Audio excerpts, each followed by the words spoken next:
Ahora sí, señoras y señores, esto es Un Gallo para Esculapio. Bienvenidos y bienvenidas a nuestra especial transmisión a propósito del Festival Internacional de Cine de la Ciudad de Mar del Plata. Así que sean ustedes bienvenidos y bienvenidas. Gracias por estar por aquí y les quiero contar que hoy vamos a estar en compañía de Santi Garat y Gerardo de Silbando Bembas, porque obviamente yo no tengo ni idea de cine, así que somos más serios que Radio 10, trajimos a los especialistas, muchachos. Sepan todos que su manera de ayudarnos puede ser compartiendo esta transmisión, dejando su me gusta, dejando su mensajito y obviamente, como tenemos a los especialistas, dejando sus consultas. Así comienza Un Gallo para Esculapio, en vivo y en directo, desde la ciudad de Mar del Plata, capital nacional del pullover, del trabajo en negro y sede del 39º Festival Internacional de Cine de la ciudad de Mar del Plata. Y ahora sí, le doy la bienvenida a mi derecha, Santi Garat. ¿Cómo le va, Santi? ¿Cómo le va? Bien. Buenas tardes. Gracias por estar acá. No, gracias a usted nuevamente por la invitación.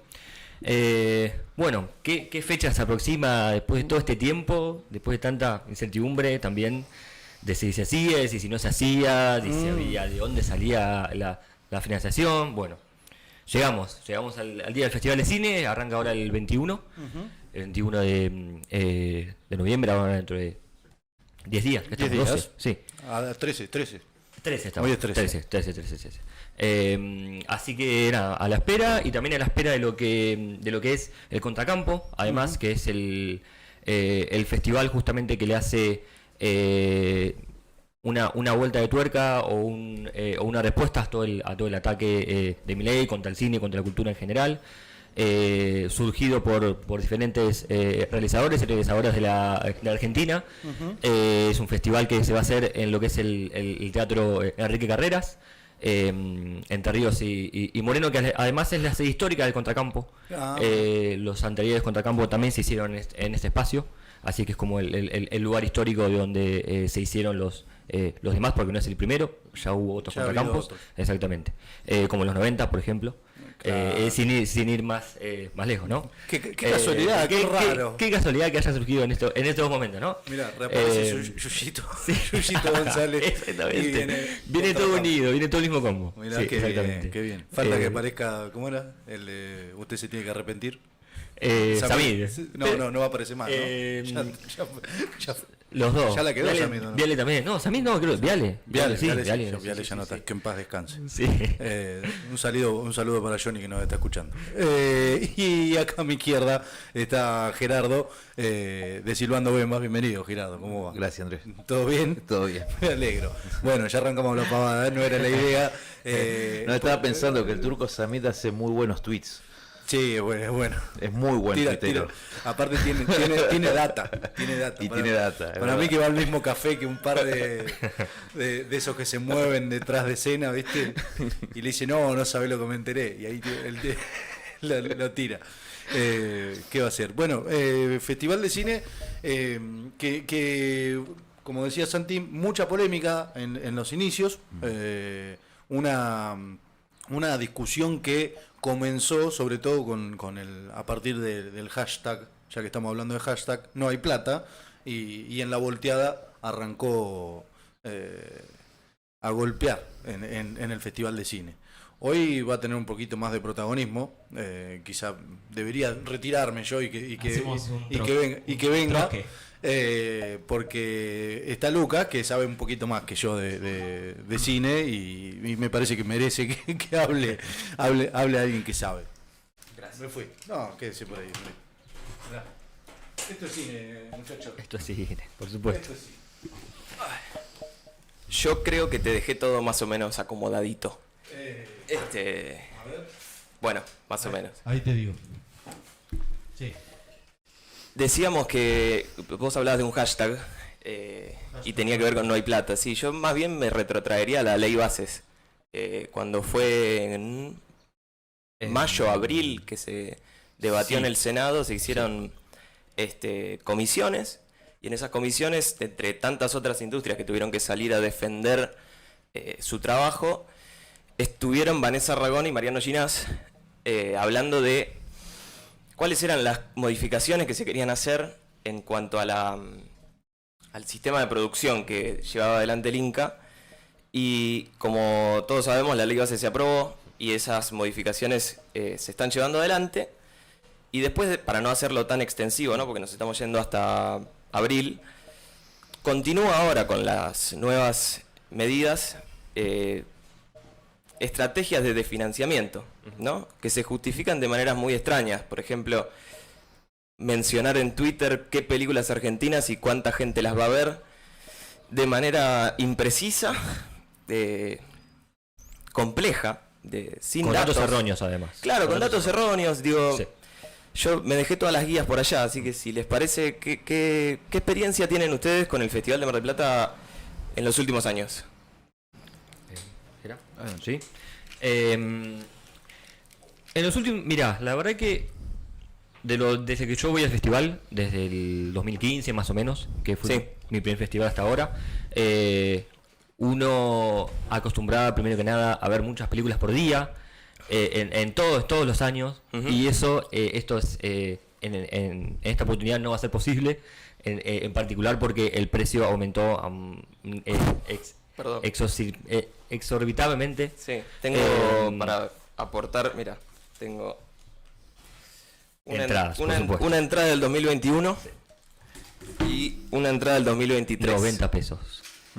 90 pesos en el 2021, 400 2023. 400 en el 2023, nos da algo así como 200 en el 2022. Sí, más o y menos. si alguien quiere, sin asustarse, diga cuánto sale ahora una entrada, ¿no? 4.000 pesos para ver Las películas en el Aldrey. Las películas en el Aldrey, 3.000 en el Auditorium. Sí. Y Y creo que en 3.000 también en Chauvin. Y también en Chauvin, aunque las únicas que son gratis son el Teatro Colón, que eso Sí. viene siendo así desde todos los festivales. Correcto. Pero eso, a los que la verdad vamos al festival hace bastante y a los que van hace más todavía. Teníamos la posibilidad de comprar 4 entradas por persona. Exactamente, ver muchas películas de justamente alimentarse de todo esto que tanto nos gusta, porque es eso también, ¿no? Es la fiesta del cine. Estos años, si me decís cómo fueron todos estos años de festival, fue una fiesta, realmente el festival, con sus aciertos, con sus desorganizaciones que siempre estuvieron. Sí, porque de alguna hubo muchos cambios de gestión sí, en los últimos sí, años y más allá de lo de la fiesta del cine, es la oportunidad que tienen los marplatenses y también, por supuesto, gente que viene de afuera para mirar cine que en general no se pasa en Mar del Plata. Sí, exactamente. A veces se pasa en Buenos Aires. A mí me gustaría ahí agregar un dato para ir por otro lado también para pensar el problema de el acceso al cine y a la cultura en Mar del Plata. Sí. Estas condiciones también se dan en el marco en que empezó a proliferar las carreras de cine en Mar del Plata, algo relativamente novedoso para la ciudad. Digamos, uno da por sentado que eso existe, pero llevó muchos años de poder crearla, tanto en la escuela terciaria de la Malarro como dentro del marco de la Facultad de Arquitectura, Sí. la Tecnicatura de Cine, y cada vez son más los estudiantes que van accediendo a esa formación Y por lo tanto a mirar cine. y a mirar cine. Y bueno, la ciudad, vos acá trajiste el tema del turismo, ¿no? Digamos, sigue pero mirando hacia afuera, pero también hay un problema, que hay muchos estudiantes que obviamente necesitan cultivar Sí. La la mirada. la mirada cinematográfica, y lamentablemente con estos precios exorbitantes, Sí, nuevamente se les la reduce. variable ajuste vuelve a ser el movimiento estudiantil, el cuerpo docente, un montón de cuestiones que también abren puestos laborales en Mar del Plata, en la ciudad, y todo apunta lamentablemente hacia una política de streaming por fuera de las producciones independientes, dejando afuera las producciones independientes, Sí. y ni hablar de las producciones más en clave política, militante, de cuestionamiento de la sociedad y demás. Completamente removidas, digamos. Claro. Sí, sí, cuando estemos conversando la programación estaría bueno hacer... Mm. Es muy difícil a veces analizar una programación por la extensión que tiene y porque hacer observaciones sobre por qué se seleccionaron las películas que se seleccionaron a veces puede pasar por subjetivo, pero a mí me parece fundamental pensar cómo se programa y por qué se programa lo que se programa. Y haciendo eje en lo que vos decís, se han omitido cosas. Hay películas que justamente en el Festival Contracampo van a estar. Y surge una pregunta, a mí me surge una pregunta, después hablamos de la cuota de inscripción, pero ¿cómo fue la dinámica con Contracampo si decidieron los cineastas de Contracampo no participar del festival, si fueron invitados y por supuesto dijeron que no. ¿Qué trato tuvieron con ellos, etcétera, ¿no? Yo creo que no es tan sencillo como decir que respondían a una política pretérita y entonces se enojaron con la gestión actual. Esto no es así. Habría que ver si hay encima una decisión de omitir las estéticas que se van a ver en Contracampo. Para mí, por ahí lo primero para remarcar como algo que se está sucediendo en diferentes ámbitos laborales, entre ellos el de la industria del cine, empieza a haber un momento de donde las bases empiezan a autoorganizarse, autoconvocarse, incluso por fuera de las asociaciones, o por fuera, no digo por fuera, pero al margen o a pesar de las propias asociaciones o sindicatos y demás. Esto Contracampo en un punto de alguna manera expresa eso también a su modo, ¿no? Es decir, sí. estos son directores, productores y otras variantes laborales de la industria que se autoorganizaron, se autoconvocaron. Sí. Y ese es un punto, digamos, me parece importante a destacar porque es una dinámica que se está dando en un montón de sectores laborales, donde empieza a haber una autoorganización por abajo para enfrentar justamente el ajuste, para criticar justamente el sistema donde dejan un montón, en este caso de películas afuera, en otros casos trabajadores directamente afuera. Sí. Entonces, son terrenos de información también, porque lo que estaba sucediendo en el Inca a partir de cierto momento tuvo publicidad, tuvo alcance mediático y en un momento quedó todo relegado a los trabajadores.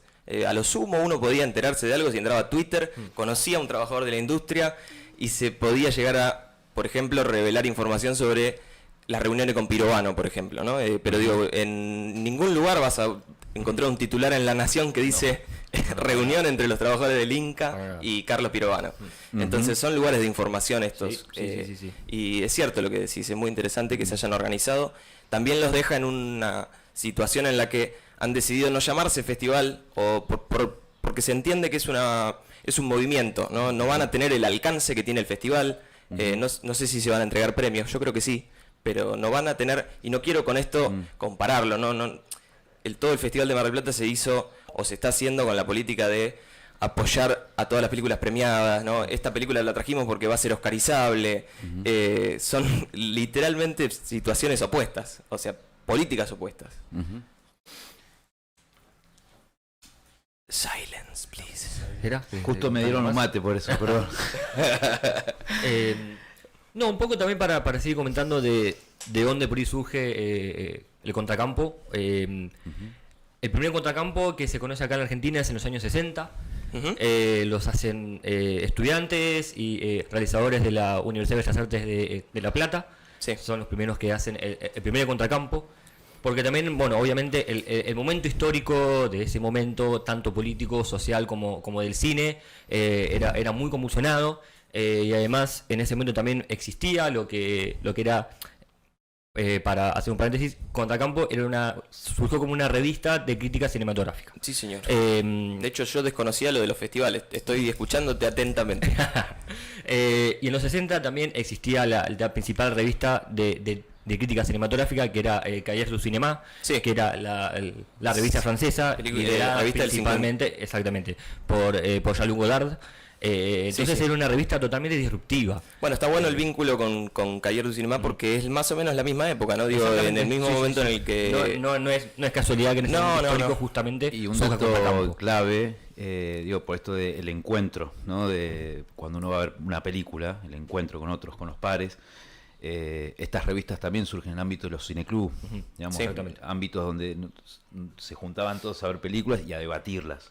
Ese espíritu del cine debate que empieza otra vez a resurgir en esta época. No es casual que vuelva a aparecer un contracampo en comparación a los 90 con lo que arrancamos hoy, donde se está necesitando como buscar ámbitos, lugares, espacios de debatir y la película que sea parte de ese debate y empezar a rediscutir todo nuevo, ¿no? Es decir, en un momento de mucho ajuste, de mucha crisis, de muchos Sí. golpes. Sí, son espacios de reunión, de crítica también. Claro. Sí. Eh, Sí, y que por además, favor. no, que además con todo lo que está sucediendo, el cine argentino también está un poco en el centro del cine mundial, ¿no? Se conocieron un montón de directores, directoras, de actores, de gente de la movida del cine mundial que se solidarizaron con el cine argentino. Bueno, en el Festival de San Sebastián, el último festival, hubo todo un tipo de ceremonia en apoyo al cine argentino. Sí, porque viajan, esto es importantísimo, porque Sí. viajan por año cantidad de trabajadores del cine argentino. Exactamente, y cantidad de películas de cine argentino que pasan en estos festivales. Sin ir más y lejos, recorren el mundo. Cayer du Cinema eligió el año pasado o el año anterior, si no me equivoco, una película argentina como la mejor película del Como año. la mejor película del año, sí, digo, sí. el impacto que tiene, Sí. si usted quiere, económico, pero no me interesa. Sí. A nivel internacional es Trenkelauken. Trenkelauken, correcto. Sí. Sí. Excelente. Bueno, y un poco también por lo que decía Jera, también acá mismo en Mar del Plata están surgiendo y hay lugares donde uno puede ir a ver películas, donde puede juntarse, donde hay cine debate. Entonces también está bueno buscar estos espacios fuera de lo que es el Festival de Cine, fuera de lo que es Contracampo, ¿no? Buscarlos en el día a día, buscarlos semana a semana, buscarlos en el club que hay acá en Mar del Plata, o los lugares donde hay proyecciones. Entonces no quedarnos solamente con estos espacios, sino formarlos, ¿no? Formar estos espacios de encuentro Sí. en todos los lugares donde uno pueda, ¿no? Sí, casi que me olvide, pero voy a tratar de recordarlo para vincularlo con lo de la década del 60. Denme un segundito, por favor. Piense. Como que los 60 trae, ¿no? Como un espíritu de Perdón, renovación. me acordé. Ahí está. Sí. Además de eso, porque lo vamos a charlar Sí. particularmente con vos, porque Sí. me parece que si yo digo Raimundo Gleiser, vos sabés de quién te estoy hablando, Totalmente. y yo incluso sé un poquito menos, así que estaría bueno poder conversarlo, pero Pino Solana, cómo era la década del 60 y después del 70 en el cine argentino, pero quería hacer un comentario sobre los espacios. Como hablábamos de la Cinemateca Francesa, o si se quiere, de cómo la Cinemateca Francesa generó un movimiento de revista y de crítica. Y de En la- revolución del cine Y también. por supuesto, porque Claro, encima ¿verdad? se comieron el mayo francés esos Claro. muchachos. Literalmente. Y está el registro de eso, que es impresionante y es muy variado. Pero en Argentina no hay una política de conservación seria y se está queriendo que la haya hace mucho tiempo. Y parte del desfinanciamiento del Inca tiene que ver justamente con destruir algunos de los espacios que despacito se estaban construyendo. Yo no los voy a defender a capa y espada, pero estaban funcionando, ¿no? En Chauvin mismo había Sí. espacios Inca. Sí. Complicado. Que está todavía, bueno, justamente yo tengo una persona que trabaja en la producción de Chauvin, y este año las personas del Inca que llevaban las películas con las que ellos trataban cambiaban prácticamente semana a semana. Todas las semanas se cambiaban los directivos del Inca que iban a Chauvin a dar películas y a charlar con el espacio. Hasta ahora, esto sucede, cambian los meses, todos los meses cambian de directivos en el Inca. Esto en el Así que- último año. El último año, sí, en este año. Sí. Sí. Eso lo habla no solo de lo desastroso de este gobierno, sino lo improvisado también, ¿no? Exactamente, Sí, sí. sí. Y son cosas difíciles de plantear, ¿no? Yo, mientras hacía distintos resúmenes que no sé si voy a repetir, una de las cosas que surgía era esa, ¿no? ¿Cómo se hace para comunicar de manera ordenada, clara, todas esas... ¿Cómo decir que esas son improvisaciones y que no quede en... Y por ahí tiene un poco que ver con que la industria del cine no es una industria masiva, ¿no? Mientras que la gente en Argentina hoy se está preocupando con razón de su fuente de trabajo, de cómo llegar a fin de mes, quizás aprovechan la oportunidad de que el cine no es de importancia para todo el país, si se quiere. Entonces, vos podés mentir en los medios de comunicación sobre cómo se financiaba el cine, sobre cuánta gente va a ver las películas, sobre qué interés hay, sobre por qué mantener una política de cultura con respecto a la financiación, al incentivo. Es complicado desandar esas improvisaciones, ¿no es cierto? Y se desmiente con el hecho que te planteó hoy, ¿no? Es decir, no solo en Mar del Plata, a nivel nacional cada vez proliferan más escuelas de cine, o dentro del ámbito de la facultad o de escuelas, ¿no? Es decir, hay un interés muy fuerte, genuino a nivel poblacional, digamos, Claro. de acercarse al cine, conocer Sí, sí. el cine. Tenemos una cultura cinéfila muy rica, no solamente en términos de producción, sino de conocimiento del cine. O sea, Sí, es fácil profesionales. hablar de películas con cualquiera, digamos. Sí, correcto. Entonces digo, eso ya es un dato en sí mismo que desmiente, digamos, Estos el lugar aparatos de marginal que comunicación. ocuparía, ¿no? Sí. la industria del cine. Sí, sí. Bueno, yo me lo pregunto Sin más contar toda la producción independiente que hay, que es un montonazo. Sí. Sin Sí, contar, digamos, toda la parte de producción. Acá simplemente nombrando la necesidad de estudiar, de formarse en esto, que cada vez prolifera más. Sí, Y que tiene su repercusión concreta en Mar del Plata también. sí, sí, es cierto, es cierto. Digo, antes estaba abocado a La Plata, a la ENERC, digamos, y cada vez esto empieza a expandirse mucho más. Perdón, antes Sí, que sí. también se me olvide. Vos hace un cachito nombrabas a Mariano Ginás, Sí. representante, uno de los más grandes representantes para mí del cine y también cine independiente acá en Argentina, y que va a traer su última película al Contracampo, también para tener en cuenta, que siempre las propuestas de Mariano Ginás son muy interesantes y muy particulares. Dato no menor, Mariano Ginás hizo la película más larga de la Argentina, y yo creo que de Latinoamérica seguramente, que se llama La Flor, que dura 14 horas. Esa es dirigida por Mariano Ginás, quien trae su última película ahora Contracampo. Sí. No dura 14 horas, dura 1 hora y media igualmente, pero creo que es una propuesta interesante para ver seguramente. Sí, una de las más interesantes. Yo la recomiendo. Escuché una crítica el domingo que hablaba un poco sobre... Últimamente está haciendo películas más cortitas, cosa que yo le agradezco. Sí, por Pero bueno, Ginás es productor, digo, es el responsable Guionista, del Pampero, que es la sí. productora que hizo Trenkelauken y que en general está asociada con Citarella. Pero la película que recomienda Santi es interesante porque tiene un interés por mirar hacia atrás. Ginás había hecho una película que no recuerdo el nombre, pero que está vinculada con esta, que tiene que ver con Corsini, y la película tiene un interés, según la crítica que yo escuché el domingo, por preguntarse cómo estaban funcionando los artistas del tango en el 40. Yo entiendo que con una estética que no vamos a poder adelantar cuál va a ser. Yo no creo que sea no. con actores representándolo. No vi el tráiler, lamentablemente, yo pero no vi nada de entiendo eso. que es algo original. Sí, Sí. sí. Seguramente sí, Y porque que va a por lo que es plantear Ginás. preguntas, no va a contarte un cuentito, o bueno, quizás un poquito y un poquito, ¿no? Está bueno lo que hace Mariano. La verdad que sí. Otra pelea de ella, Historias Extraordinarias, también. Es Sí, otro de sus otra película gran- larguísima. Sí. Sí. Gran película también. Che, yo quiero pasar un chivo, Por favor. porque el viernes hay también una proyección. Sí, podemos hablar de eso y un poco de cine documental. Sí, tenía preguntas cruzadas para ello, pero vamos a hablar de... Estamos con Gerardo Ordóñez, que integra el colectivo cinematográfico Silbando Bembas, Sí. que pasado mañana, viernes 15, va a estar presentando la película Ellos Pasado, fueron, ¿será? Ellos son, exactamente. Sí. En el aula magna de la Facultad de Mar del Plata. En la Facultad de Mar del Plata, sí, en el aula magna. Contanos, ¿de qué trata? Bueno, a ver, primero, porque me quedé con algunas cuestiones pendientes cuando estábamos hablando de Contracampo, pero vi a la colación, ¿no?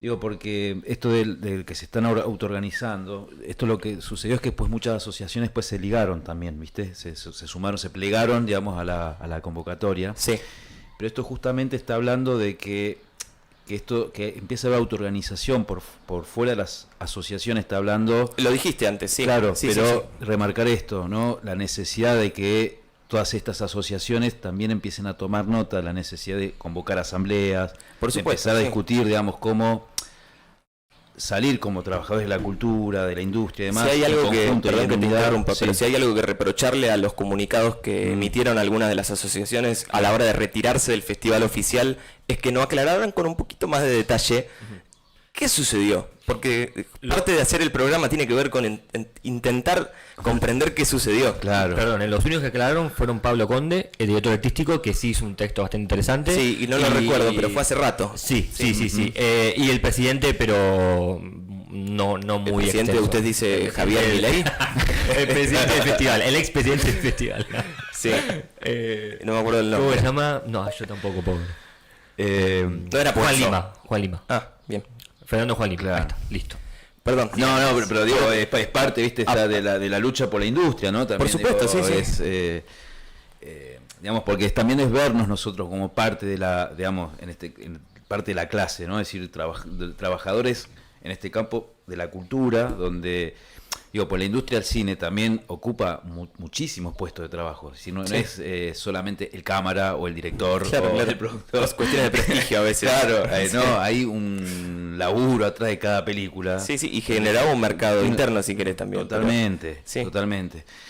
Bueno, un poco, a ver, Silbando Bembas es un colectivo de cine militante, es decir, y esto aclaro de militante porque ese carácter tiene la potestad de plantearnos una transformación de la sociedad, no quedarnos solamente en contar historias, como dijiste, que está muy bien contarlas, de hecho es lo que nos hace transmitir no solamente información, sino también lo que sentimos, lo que pensamos, lo que proponemos, digamos. Entonces las películas también tienen ese carácter.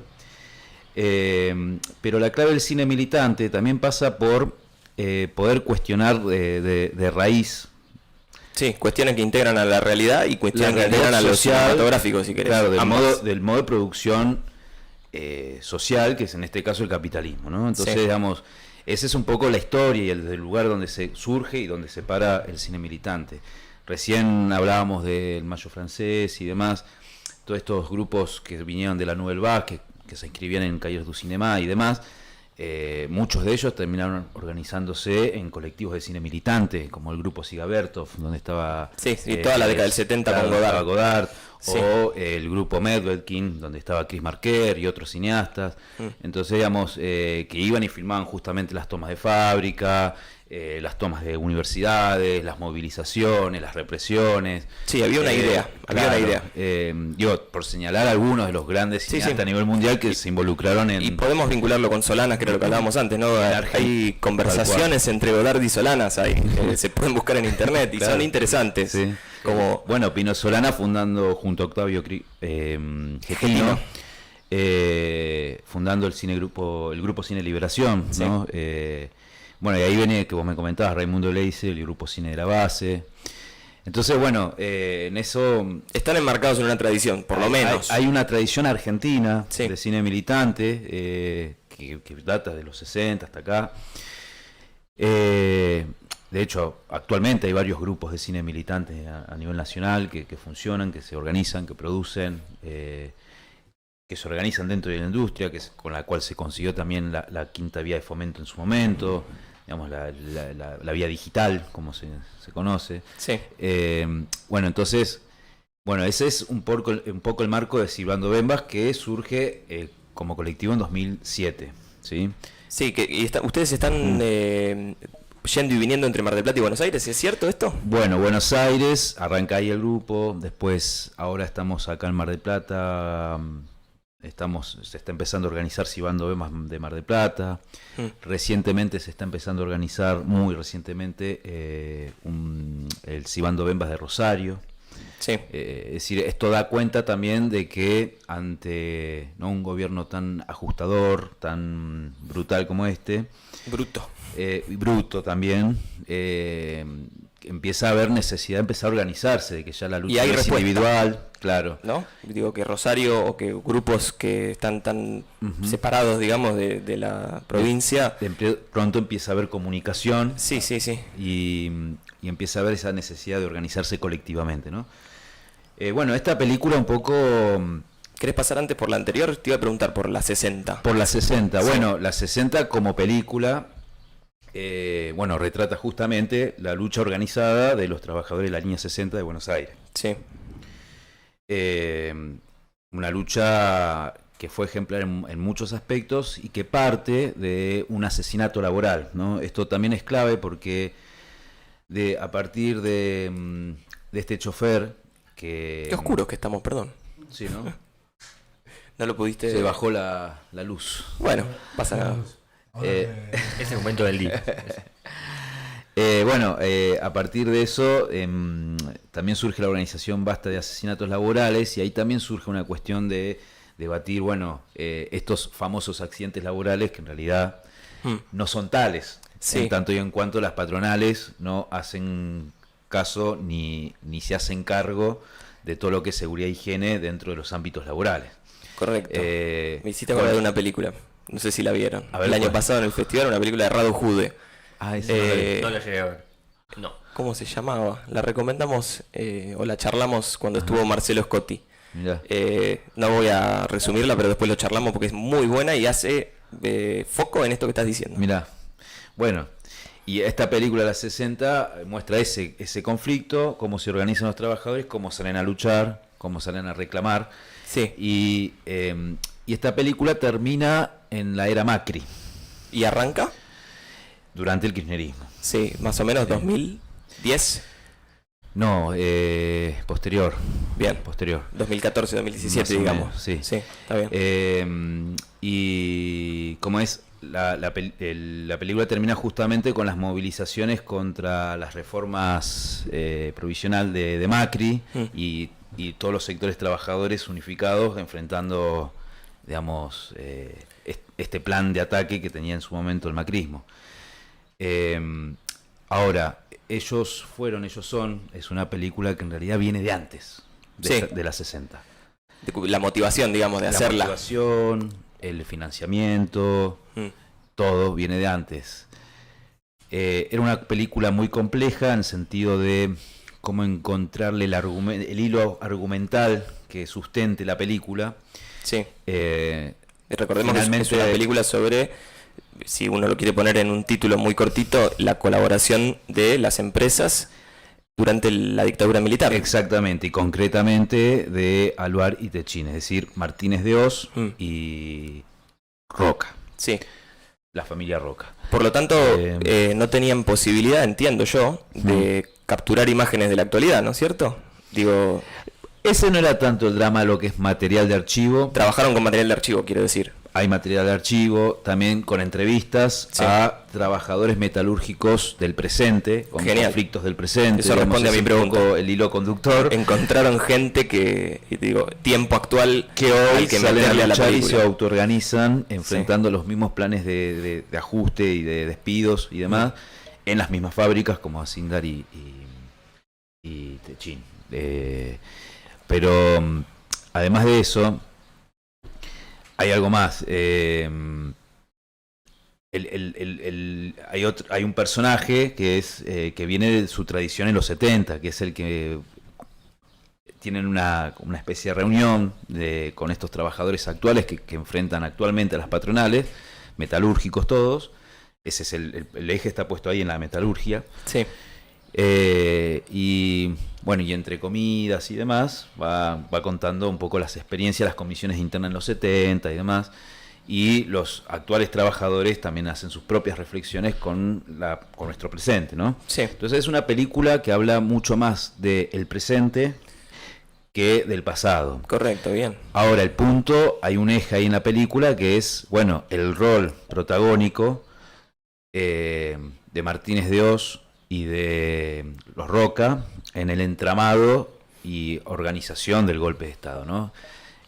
Poniendo mucho el eje en la parte civil del golpe, ¿no? Que muchas veces el golpe militar, bueno, pero hubo un aspecto católico, civil clarísimo, financiado y todo, que digamos, donde el peso la tuvo la patronal, ¿no? Tengo dos recomendaciones para hacer y hacerte una pregunta, menos que si vos querés seguir para donde ibas. No, tranqui, sí. En la descripción del video, si alguien fue curioso, dejamos dos películas. No corresponde. Le mandamos un abrazo sentido a los productores de esas películas. Pero una de esas películas es Azor, que está por acá. Acá está. Que es una película que se hizo en Suiza y que colaboró, en realidad se filmó en Argentina, entiendo, pero que colaboró en el guión Mariano Ginás. Y el origen de esa película tiene que ver con que el director es hijo de un banquero suizo y de oídas, de escuchar historias familiares y supongo que de llevar adelante un proceso de investigación importante, se juntó con Ginás a hacer una película sobre la colaboración que tuvo un banco suizo durante la dictadura militar. Y bueno, la película es una película de ficción, no es un documental, pero es excelente. En tanto cuenta una parte de la dictadura que en general no se conoce mucho, o que si se conoce se tiene que ir a leer quizás en libros de historia. Entonces el marco de la película es muy interesante. Y te quería preguntar si vieron Responsabilidad Empresarial, que yo no la vi. Una película que creo que es de Jonathan Perel, que tiene muchas conexiones con lo que nos estás contando. Hay una clara responsabilidad civil empresarial, te diría que contundente, y te digo más, está relatado eso con las mismas declaraciones de la Confederación Empresaria Argentina, donde en su lenguaje están convocando el golpe, ¿no? Sí. Es decir, la película retrata más o menos del 73 en adelante, ¿no? Y también va retratando la represión que van sufriendo las comisiones internas, los cuerpos delegados, la autoorganización obrera en los 70, cómo van siendo reprimidos, no a partir del 76, sino ya antes del 76, ya empieza a haber una política de represión con la AAA y demás, bajo el gobierno peronista, digamos, que el empresariado da cuenta que con eso solo no alcanza para avanzar con sus planes, y ahí es donde orquestan el golpe militar, ¿no? Sí. Pero están las declaraciones relatadas con varias voces en off, donde de alguna manera también hay una reconstrucción ficcional, por decirlo de alguna manera, con imágenes y con un lugar donde se reunían los empresarios, ficcionalizando esa parte, pero relatado bajo lo que la misma congregación empresarial escribía, declaraba abiertamente y públicamente. Sí, tenía podemos hacer un corte que me está pidiendo, así corregimos un poco la luz y alguna que otra cosita, pero me queda dos preguntas pendientes, y también como Santi se tiene que ir, ¿no? Sí. No quiero que quede así, porque tengo cosas para preguntarle también. Una. Pero quería preguntarte, después de la pausa la contestamos, ¿qué interés tienen por el cine de ficción? Ustedes que, digamos, hacen documental, y después, esto que decías vos, el documental a veces se malinterpreta como sinónimo de verdad y la ficción como sinónimo de mentira, ¿no? Entonces, charlar un poquito sobre eso para la pausa. ¿Les parece? ¿Usted se va a poder ir del aire o yo hacemos el troque, ¿eh? Te venís acá y decís un par de pavadas todavía oscuro y yo te saco de acá. Bueno, vámonos entonces. Nos vamos a escuchar Huey Lewis and the News. No sé qué hay puesto. Poné lo que quieras. Algo así. La verdad que ni idea. ¿Está? Qué silencio que se hizo durante un ratito para la gente. Espero que hayan podido reflexionar. Y después hubo un ratito de música bastante extenso, pero estamos de vuelta. Perdimos a uno. No sé si vas a poder enfocarlo, pero no vas a poder enfocarlo porque no tenés cámara. Pero se fue Santi Garat, que tenía compromisos laborales, con la promesa de volver. Y nosotros queremos que vuelva, así que seguramente si coordinamos volveremos. Pero nos quedamos con Gerardo, hablando de el evento que va a estar sucediendo el viernes 15 en la Facultad de Mar del Plata, con el estreno de Ellos Fueron, Ellos Son. ¿Es el estreno? En Mar del Plata ya hubo un preestreno, así que sí, sería el estreno. El preestreno fue en el Hotel del Sutna. ¿En Buenos Aires? No, Hotel del Sutna, acá, en Mar del acá. Plata. Sí, está bien. El preestreno en Mar del Plata, ¿no? En Buenos Aires, creo que fue en el sindicato de ATE. Bien. No me olvidé de la pregunta, que tenía que ver con vamos con la pregunta. Porque nosotros hablábamos un poco de cine francés y por ahí deberíamos incluso ampliarlo y hablar de todo el cine del 60 y del 70 en Europa fue político, a veces incluso mal llamado político, ¿no? Como denostándolo por político, se me ocurren algunos títulos. Pero quería preguntarles qué relación tiene vos y los integrantes del grupo con el cine de ficción en general y con los vínculos que muchas veces el cine de ficción tiene con la realidad. Bueno, a ver, en principio habría que aclarar, vos planteaste antes esto de verosimilitud y verdad, ¿no? Sí. De hecho, no se me escapa que ya en la década del 20, en los 30, en la Unión Soviética estaba Siga Bertov, del cual después Godard toma el nombre para armar el grupo de cine militante en Francia, y hablaba justamente de cine verdad, ¿no? Como una forma de diferenciación de la ficción, y cuestiona fuertemente, ¿no? la ficción como una contemplación meramente burguesa y demás. Sí, sí, como un producto del entretenimiento, claro. de pasar el tiempo. Sin embargo, también podemos decir que lo contrario también es cierto, en el sentido que lo planteaba Christian Metz, de que toda película es una película de ficción, ¿no? En el sentido de que hay una construcción, una estructura, un guión, un argumento. Un recorte, digamos, ¿no? En el caso del documental. Fundamentalmente un recorte. Yo creo que es una opinión personal, ¿no? Pero el documental lo que se tiene que tratar de preguntar es qué vínculo establece con la verdad, porque la verdad no la va a contar nunca, ¿no? Esto por ahí National Geographic nos hizo pensar que los documentales son sinónimos de verdad, ¿no? Pero yo creo que hay dos situaciones. Recortar la realidad es una primera instancia que podría llegar a debilitar la verdad, y montar la película es otra instancia que implica perspectivas, ¿no? Entonces yo pienso que el documental lo que tiene que tener es un compromiso con la verdad. Después está clarísimo que no es un sinónimo de verdad. Hay un contrato, si se quiere, en términos hablo de contrato social, no de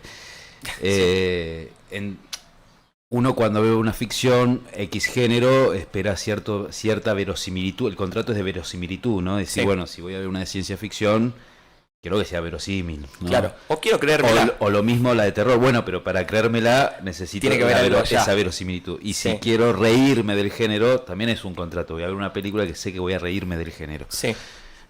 Las películas de terror, que no son de terror, sino que son una burla del género de terror, son un ejemplo, ¿no? Pero en el documental es cierto que se establece un contrato implícito con el espectador de, bueno, quiero ver... o sea, quiero que me cuenten una verdad, no que me mientan. Lo que pasa es que acá lo que hay que entender que el cine... Estamos hablando estrictamente documental, ¿sí? Sí. Que no es lo mismo que cine militante. Después vamos a hablar de eso. Pero, digamos, por la pregunta que vos me traes, el documental también tiene sus modos. O sea, no es un único modo de contar el documental, ¿no? Claro, no. Y ahí que vos trajiste, Nat Geo y demás, o History Channel y demás... En realidad ese es el modo hegemónico del documental, que es el modo expositivo. El que genera las confusiones. Claro, el expositivo, que tiene esta cosa de la voz over o voz en off, que no sabemos de dónde viene, pero que nos viene a bajar la verdad como la palabra de Dios, ¿no? Sí. Y entonces tenés dos leones que por ahí están haciendo X cosa, pero la voz no dice que en realidad están seduciéndose. Sí. Eso es una interpretación ya de algo que en realidad no sabemos si se están seduciendo o no. Exactamente, sí.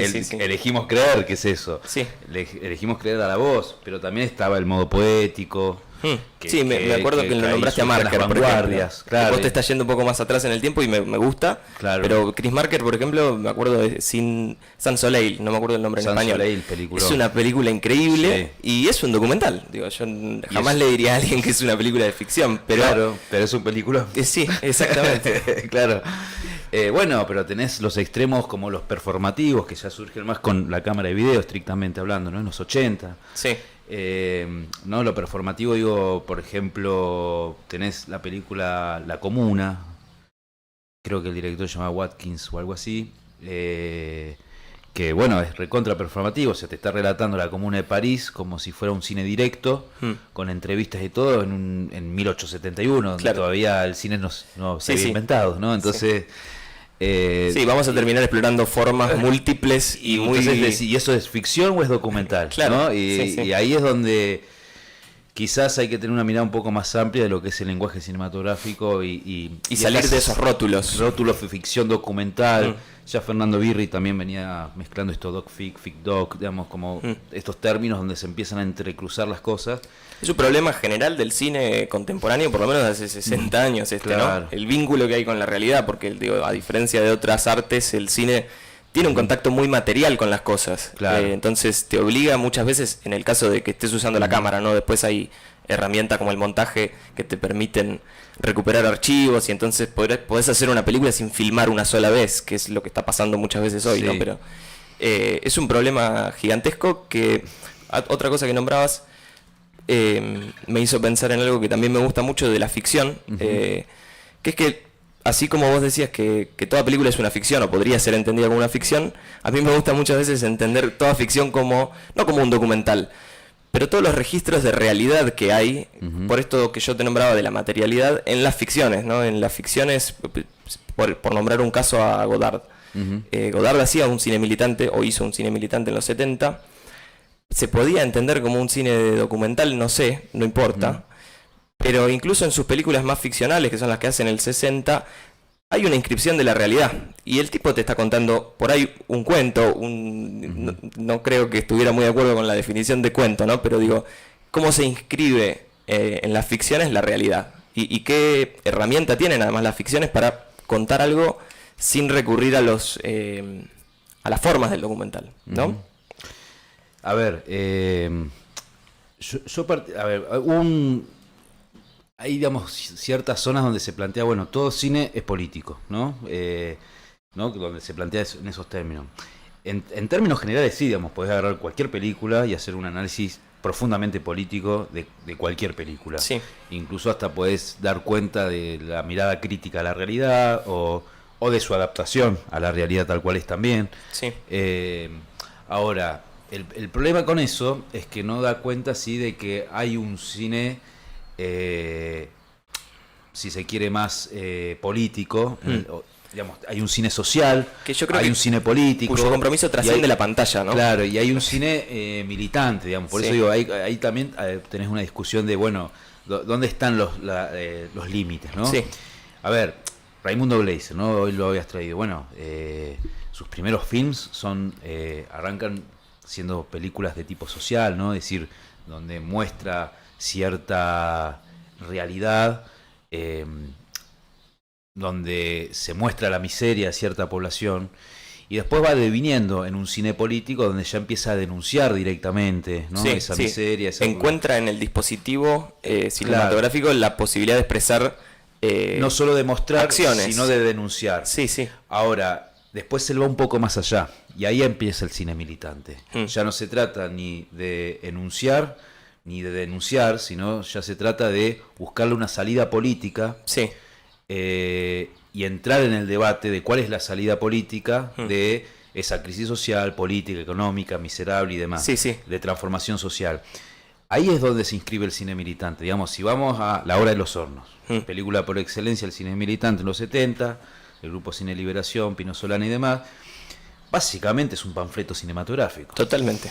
Sí, y que recomendarlo hoy es prenderte fuego, porque tenés que tener un contexto. Y abajo el imperialismo, y ¿no? Y empieza, entonces, un poco el cine militante busca una salida, digamos, está por ahí la diferencia con lo que podría ser un cine político o un cine social, o de denuncia social y demás.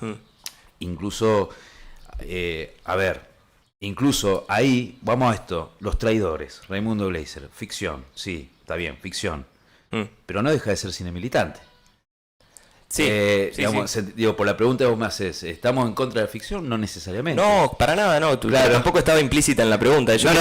Pero lo que voy es, está bien, por ahí yo lo llevé ahí, pero lo que te quiero decir, de pronto, el grupo Cine de la Base, que funda entre otros Raimundo Gleiser, por si alguno no sabe, cineasta desaparecido en 76-77 por la última dictadura.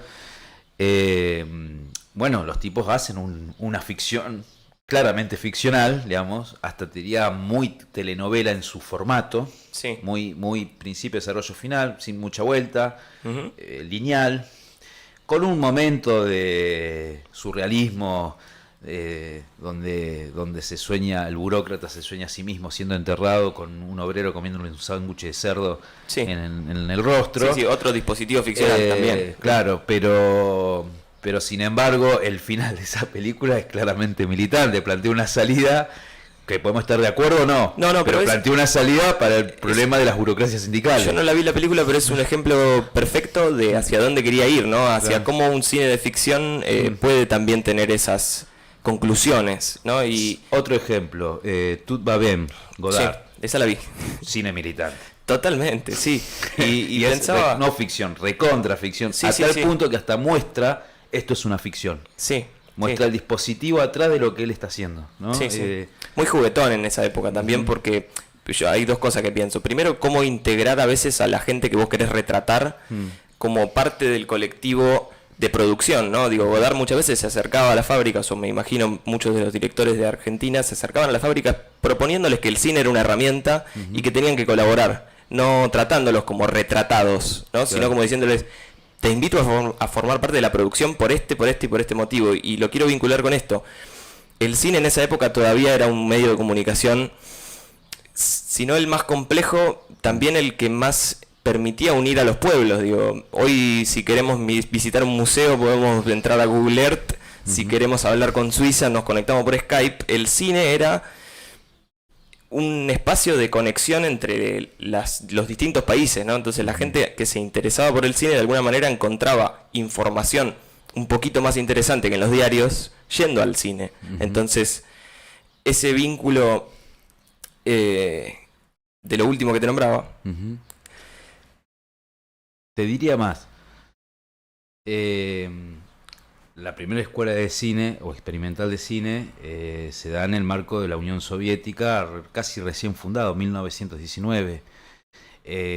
¿Por qué le dieron tanta importancia al lenguaje cinematográfico? Porque era una población muy diversa en términos étnicos, en términos religiosos y en términos de lenguaje. Habían conviviendo diferentes idiomas y con muchísimo analfabetismo, es decir, donde no había acceso a un libro, a la lectura de un libro, ¿no? Sí. Y de pronto entonces el lenguaje cinematográfico ahí también jugaba el rol de poder comunicar justamente y conectar los diferentes territorios de un país enorme. El lenguaje universal. Hablando, ¿no? Se decía, ¿no? Claro, y de alguna manera eso universalizaba. Y ahí el cine también, justamente Medvedkin, del cual Chris Marker después toma ese nombre para hacer su grupo, arma el Cinetren, que era ir aldea por aldea, filmar cómo trabajaban los campesinos de esa aldea, montarlo en un vagón y proyectarlo a la noche, donde los campesinos se veían a sí mismos. Incluso había un pensamiento de cómo distribuirlo, ¿no? De cómo a quién mostrárselo, ¿no? Fuera del circuito de cines incluso, ¿no? Y claro. Pero bueno, tiene que ver con esto que te nombraba, ¿no? La importancia que yo creo que hoy disminuye, ¿no? Digo, me parece que estamos hablando mucho tiempo, ¿no? Pero 60 años atrás el cine tenía un respeto, la gente tenía un respeto por lo que era ese laburo, ¿no? Digo, si uno quiere hoy pensar en un marker actual, bueno, puede encontrar diseminado mucha gente que plantea cosas parecidas, y esto no te lo digo a vos particularmente, sino es para reflexionar qué sucedió con el cine como un medio de comunicación de ideas, ¿no? Si querés lo comparamos con redes sociales y con YouTube, ¿no? Pero ¿hacia dónde fueron las imágenes? Claro, bueno, las redes sociales obviamente traen aparejado, otra forma de pensar el cine militante. Esto es algo que está en debate, es decir, ¿cómo utilizamos las redes sociales para comunicar o para contrainformar o para bajar una idea o invitar a una proyección? O invitar una proyección también. Como el resultado también. Claro, pero vos fíjate que lo que empieza a resurgir en estos tiempos vuelve a ser el cine debate, y eso me parece un dato importante.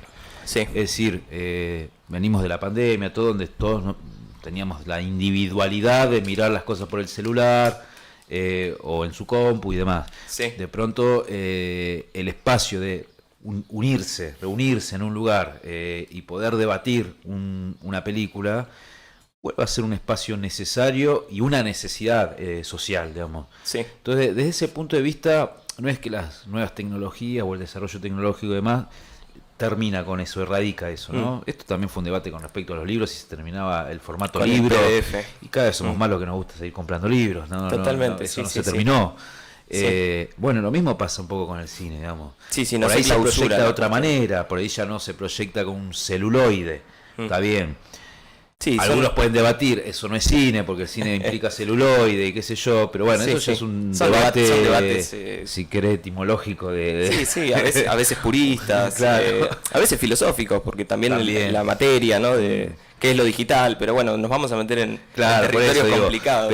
Pero lo esencial me parece que sigue funcionando en ese sentido, ¿no? Como el lugar de encuentro el cine, ¿no? La salida, ¿no? Y si se tienen referencias como las que venimos nombrando, no te digo que para mí no puede salir mal, ¿no? Te digo, la 60, por ejemplo, en un momento, no voy a comentar los detalles por una cuestión de cuidado a ciertos trabajadores, pero sí te puedo decir que fue una película pedida por algunos choferes de colectivo proyectada en un sindicato y con el fin de debatir. Claro, sí. No solamente de verla, de debatir entre ellos como trabajadores la necesidad también de empezar a organizarse. Entonces digo, el cine militante toma esto del cine debate y lo profundiza, porque de hecho el grupo Cine de Base no solamente se dedicaba a hacer películas, también se dedicaba a instalar salas de cine para exhibir las películas y generar un ámbito de debate y de discusión política a partir de una película, ¿no? Bueno, esto sigue sucediéndonos que muchos trabajadores, de hecho, nos están pidiendo la película Ellos Fueron, Ellos Son, porque les interesa para debatir con sus propios compañeros de trabajo y proyectarla y debatirla. Es decir, que el interés ya no pasa solo por, o no se reduce a ver una película, sino que la película empieza a ser un elemento más para reunirse y discutir cosas que ellos mismos como trabajadores están necesitando. Otra cuestión, no sé, Textilana, Mar del Plata, ¿no? Bueno, durante pandemia, saliendo apenas de la pandemia, mejor dicho, bueno, la comisión interna, dirigida por la izquierda, nos piden un video de consumo interno. O sea, hemos hecho videos sabiendo que no iba a ser exhibido públicamente, sino que era para consumo interno de ellos, en este caso de ellas, porque estaban denunciando situaciones de acoso sexual en el trabajo, ¿no? Sí. Además de que había una persecución política hacia la comisión interna de Textilana y demás. Textilana es la fábrica de Mauro Sergio, ¿no? Por si alguno no sabe. Sí, la capital del pullover. Claro. Bueno, tenemos películas de ese tipo, ¿no? Sí. Donde estuvo concebida para el debate interno y para la reflexión interna, en este caso de una comisión interna con sus trabajadoras, ¿no? Sí. Organizadas. Caso Gestam, hace muchísimos años. Creo que eran 9 obreros tomando una automotriz, colgados en una grúa, rodeados de policías, tanquete y demás, y ahí el cine debate, el rol que cumplió fue la de poder filmar a diferentes trabajadores y familiares de esos trabajadores, mandándoles saludos de apoyo y demás, y el video cumplió la función de ser proyectada para 9 trabajadores. Sí. Que el objetivo final de esa película, o de ese cortometraje, vamos a decir mejor dicho, era la de moralizar a esos trabajadores en un contexto completamente favorable en su lucha, ¿no? Entonces digo, el cine militante también tiene esto, ¿no? Como de pronto dando una trascender, claro, trascender diversos. Claro, el lugar común de lo cinematográfico. Sí. Y de pronto hay cosas que descubrimos por la propia demanda de los mismos trabajadores. Cuando empezamos a construir en Mar del Plata, Sirvando Ema, nos encontramos con muchísimos sectores de trabajadores pidiéndonos ayuda para filmar determinada situación, para denunciar determinada situación. Sí. Son los mismos trabajadores los que entienden que necesitan la herramienta. Sí, excelente. Claro. Y bueno, que los sorprenda a ustedes también está bueno y que se puedan adaptar a eso, ¿no? Nos pasó en Casino, nos pasó en Textilana, nos pasó entre choferes de colectivos, nos pasó, digamos, de enterarse que existía un grupo que había hecho las 60, que ahora está por proyectar Ellos Fueron, Ellos Son. Y de pronto te empiezan a pedir, así recientemente también con trabajadores del Ministerio de Trabajo despedidas acá en Mar del Plata, y así, digamos, empieza a abrirse un abanico donde el cine militante tiene un rol que jugar, aunque pareciera que no por la existencia de las redes sociales y demás, sin embargo, existe esa demanda. Sí, ya por los mismos canales internos que me nombrás, me parece interesante para todos los integrantes, ¿no? Para ustedes y para los trabajadores. Claro. Acá tenemos preguntas en el chat. Sí. Preguntan si sobre el festival. Sí, porque no.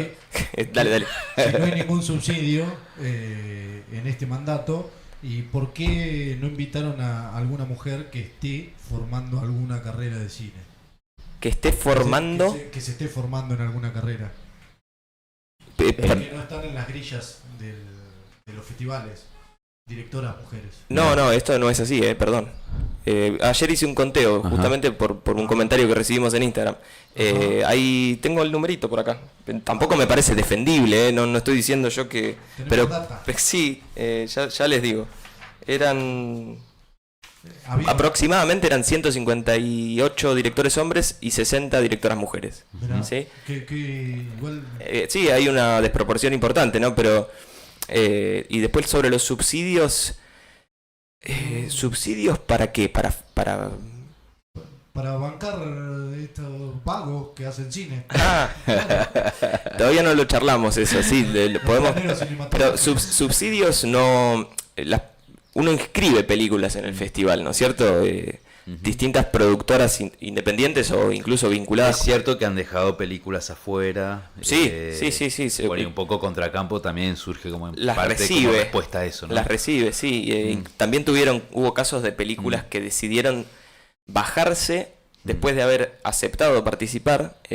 Esto ya es más un trascendido, no puedo decirlo así como esta es la Claro. información, ¿no? Pero como si hubiese habido en ediciones anteriores buena relación con el festival por parte de películas extranjeras y cuando se enteraron del cambio de gestión dijeron, mi película no va. Entonces, Sí, algunos se bajaron. hay dos películas portuguesas, una de ellas muy ansiada, ¿no? Muy codiciada. Lo interesante, por lo menos para mí, del debate previo al festival, es que no terminó o no prosperó la idea de un festival HBO o un festival Netflix. Todavía no. Exacto. Hay quien dice que este no es el mejor festival para ver qué es lo que quieren hacer con el festival todavía. Pero se pueden identificar algunas cositas en la programación.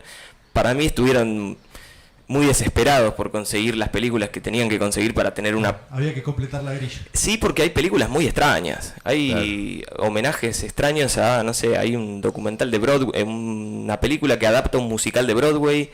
Hay una biopic de un basquetbolista que salió en Prime Video, ¿no? Digo, hay algunas películas que... Esto también es un debate, ¿no? No responden a la estética de un festival. ¿Cuál es la estética de un festival? Bueno, es muy variada. No es que en un festival uno no pudiera ver películas que se hacían en Estados Unidos, pero muchas veces llegaban películas independientes estadounidenses. Si uno quería ir a ver la última de una gran productora estadounidense, iba a la cartelera corriente. No esperaba el festival de cine para ver una película de... Esto me de masas. recuerda a, de alguna manera, a Jean-Luc Godard hablando de eso y Truffaut entrando ¿En Cannes? entrando a Cannes diciendo, muchachos, se suspende esto. No sucedió. ¿Entendés? Sí, me acuerdo. Y la lucha está en las De hecho, calles. ese festival no se hizo. Claro, la lucha está en las calles. Sí. Sí. Bueno, quizás es eso, ¿no? Como que se está gestando de a poco el cuestionamiento, el enojo y demás. Todavía falta expresarlo aún más en las calles y en unidad, ¿no? Un poco esto, a su manera, lo expresó también Norman Brisk, ¿no? Esto de no están choreando la ficción, pero también lo expresó en términos de unificar las luchas, que no es solamente el cine, no es solamente el teatro, no es solamente, digamos... Sí, poder reunir. Acá se nos está atacando de conjunto y tenemos que salir a responder de conjunto. Sí. Bueno, quizás haya que un poco esto, ¿no? De que las asociaciones están un poco dormidas, es expresión también de que todo lo que los canales organizativos de la clase trabajadora, digamos, están adormecidas por las propias burocracias. Pero bueno, quizás sea momento también de justamente empezar a autoorganizarse, que es un poco lo que está empezando a suceder, Sí. y desbordar un poco estos sectores que frenan la unidad en la calle. Y por ejemplo, la otra vez hablábamos, ¿no? Que se tomaron las facultades y demás, ¿no? Estuvimos filmando, obviamente, y todo. Hicimos algunos videos y demás. Y surgió, bueno, che, ¿cómo podríamos hacer un video donde denunciemos el rol de las burocracias, tanto estudiantiles como sindicales y demás? Y llegamos, claro, en un momento vimos como que en realidad el rol un poco de las burocracias es justamente impedir la unidad obrero-estudiantil, que es lo que se termina expresando después con el Cordobazo en el 69, que es lo que, digamos, la dinámica de la lucha de clase en Argentina siempre termina siendo esa unidad tan fundamental para enfrentar cualquier ajuste, cualquier ataque gubernamental, ¿no? Sí. Y la que hace surgir esta pregunta que sí. decías vos, ¿no? De cómo. En un video, ¿cómo? Claro, y el cómo, ahí donde puede aparecer la ficción. Digo, Raimundo Gleiser encontró una respuesta. Bueno, Sí, hago sí. los traidores. Sí, sí, hay mucha y la hago gente- ficción, ¿no? Sí, sí, totalmente, totalmente. Yo creo que todavía estamos en el primer año de esto que está sucediendo. Contracampo por ahí es la respuesta más urgente o la más rápida que se pudo organizar La más rápida se pudo organizar, sí. como respuesta, ¿no? Claro, después tiene sus propias limitaciones, pero que también esas limitaciones pueden romperse en la medida en que esto se vaya desarrollando, ¿no? También. Totalmente, sí, yo estoy de acuerdo con eso. Incluso yo también entendía el reclamo de la chica que comentaba en redes por la ausencia de mujeres. Es un debate para plantear en un sentido un poco incluso más abarcativo. Ya es sabida la asimetría que hay entre trabajadoras mujeres en la industria y trabajadores hombres en la industria. Yo haber hecho el conteo que hice me parecía que daba bien, es decir, no hubo un sesgo antifeminista a la hora de programar ninguno de los dos festivales. Sí pudo haber quedado algo así como el resultado de esta asimetría más general, ¿no? No hay para elegir, y ahí vamos a entrar en otro debate un poco más complicado, ¿debería yo programar un festival de cine con la intención de incluir y que quede todo simétrico? ¿O se entiende la pregunta? Yo sí entendí la pregunta. Lo que yo te puedo decir es que lo que voy notando es que, por lo menos en Silbando Bemas, se incrementó exponencialmente el ingreso de estudiantes y cineastas, realizadores y demás. Y te diría que el grueso de esos nuevos ingresos en este último año, el gran grueso de eso, fueron mujeres. Entonces, para mí ese dato no es casual. No es casual que bajo un gobierno tan machista, tan antifeminista, tan declaradamente antifeminista, las organizaciones, incluyendo las del cine militante, empiecen a crecer desde el lado con el ingreso de muchísimas mujeres que empiezan a comprometerse y a expresarse y a romper, digamos, a organizarse para romper con este gobierno, ¿no? Sí. De hecho, lo que pudimos notar el 8 de marzo, a pesar de, porque gran parte de lo que conglomeraba también, ¿no?, las movilizaciones feministas tenía que ver con el derecho al aborto, ¿no? Sí. Algo que finalmente, gracias a la lucha, consiguieron. Pero eso lejos de mermar, este último año, el 8 de marzo, fue gigante. Incluso acá en Mar del Plata, nosotros estuvimos filmando lo que fue el paro general de la CGT en enero, y la del 8 de marzo fue un poco más grande que la del paro general. Sí. Es decir, eso habla también de... de que uno de los focos de resistencia más importante a nivel político son las mujeres, no hay ninguna duda. Claro, y eso se nota, bueno, acá mismo en Mar del Plata, Silbando Bemas creció, gran parte, diría, la inmensa mayoría son mujeres. Claro. De las que se están acercando a Silbando Bemas para organizarse. Entonces, y digo Silbando Bemas, y te digo que en otros lugares por supuesto, lo mismo, incluso si nos tenemos que mantener en el cine, era muy equitativa la relación entre hombres y mujeres jóvenes que se inscribían en la carrera de comunicación audiovisual en la Nacional. Y el hecho de que esté yo, varón, acá hablando, es una cuestión solamente fortuita, porque yo salí de trabajar a las 5, las compañeras están trabajando en este momento, ¿no? Claro. Entonces, digo, bueno, también está esa realidad, ¿no? Claro, la precarización laboral, las jornadas que son más de 8 horas, Sí. y trabajan en la industria algunas. Dentro de Mar del Plata, en grandes estudios, y bueno, en forma precaria, en condiciones no muy agradables. Entonces, bueno, ahí también tenés como esa trampa, ¿no? Bueno, que venga el streaming, que venga Prime a Mar del Plata para generar puestos de trabajo. Sí. El tema son las condiciones laborales, digamos, Claro, no es que entras a Prime y pero la es que pegaste. es un poco lo que Lo más probable termine siendo un trabajador precarizado de Prime. no hay que esquivarle a la idea de que estos grupos igual, por supuesto que tienen alguna que otra idea antifeminista, y por supuesto lo otro viene por descontado. Claro. No Entonces, se lo cuestionaron. No, lo charlábamos en el programa del sábado pasado, el anterior, cuando hablábamos de Ávila y Teis Sport, que había despedido gente, y el tipo hacía la cuenta y decía: yo para hacer el programa que estás haciendo vos necesito entre 80 y 100, vos con 15 lo tenés resuelto. Lo pensaba desde el punto de vista de las precarizaciones. Y empezar a echar gente. Totalmente. Acá en el streaming hay algo, decía, hay algo, le decía, Hay algo para sacar plata. Hay algo para sacar plata, claro, para explotar gente. Porque, claro, con el streaming, como no está regulado, Claro. No hay convenio de trabajo, no hay. Digo, Sí, nosotros porque lo hacemos por Nosotros interés. creemos que no estamos explotando a nadie. No, nos estamos autoexplotando. Nos autoexplotamos, sí. A esto llegamos. Somos Uber. No sé si quedó algo en el chat, no estoy diciendo yo que hayamos cubierto lo que teníamos pensado cubrir, pero tenemos por ahí para recomendar alguna película. Mirá, Parte qué un poco bien. de lo mismo que recomendamos en Instagram, Ajá. Ujú. y con Ahí la, estoy chumeando eso. con la dificultad de que hay que pasar horarios, cines, ya precio cubrimos, ¿no? El precio de la entrada para el Festival de Mar del Plata es de 4 lucas. 4 lucas. No es caro. Bueno, nosotros hacíamos la relación entre los precios, anteriores. El precio de una entrada común en Cinema Center es de 7.500 pesos. No recuerdo la relación en otros años de la entrada general de un cine cualquiera y la del festival, como para decirles cuánto más barata era, pero era un poco más barata. Sí, yo creo que la diferencia y la distancia era mayor. Sí, La yo... distancia entre el precio de fuera del festival, de agenda. Y no se anunciaron descuentos ni a estudiantes ni a jubilados. Las entradas van a estar disponibles para comprarse mañana. Claro, y- ¿quiénes son? Que quieren privilegios. Sí, Bueno, acá está. extraño. Y si a eso le sumás que el festival se costeó por primera vez, hay todo un tema para decir con esto y por ahí después pasamos a las recomendaciones, voy a tratar de recordarlo. El Festival de Mar del Plata anunció en junio que iba a cobrar una inscripción para las películas, ¿sí? Con, como les gusta mucho decir a ellos, la excusa de que en el mundo se hacía, ¿no? En Europa se hace esto, así que nosotros vamos a empezar a hacer esto. Claro.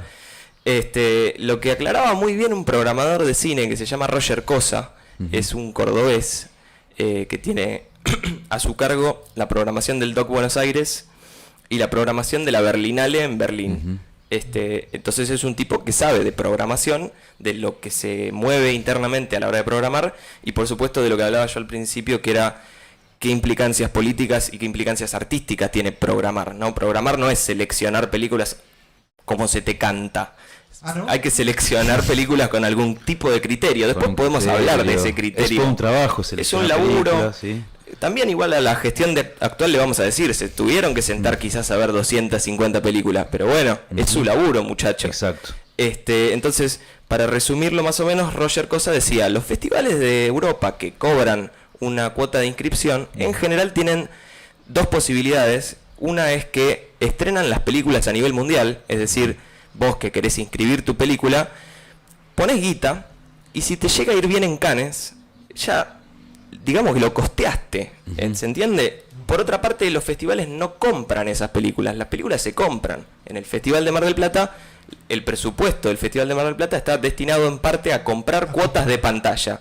La cuota de pantalla es lo que te permite a vos exhibir esa película en el horario que la vas a exhibir, en general en moneda extranjera. Las películas internacionales salen supuestamente entre 1.000 y 1.000 y pico de euros. Apa. Entonces, Vamos. lo que se decía era que en las gestiones anteriores del festival lo que se había logrado con una cuestión más humana era que se habían generado relaciones personales buenas como para que los programadores del festival en otras ediciones consiguieran películas e incluso eventos alrededor del festival, bueno, a otra cuota, ¿no? Por ahí no pagando demasiado, proponiendo una idea artística que dijera, bueno, sí, nosotros queremos llevar esta película a Mar del Plata o este grupo de películas a Mar del Plata.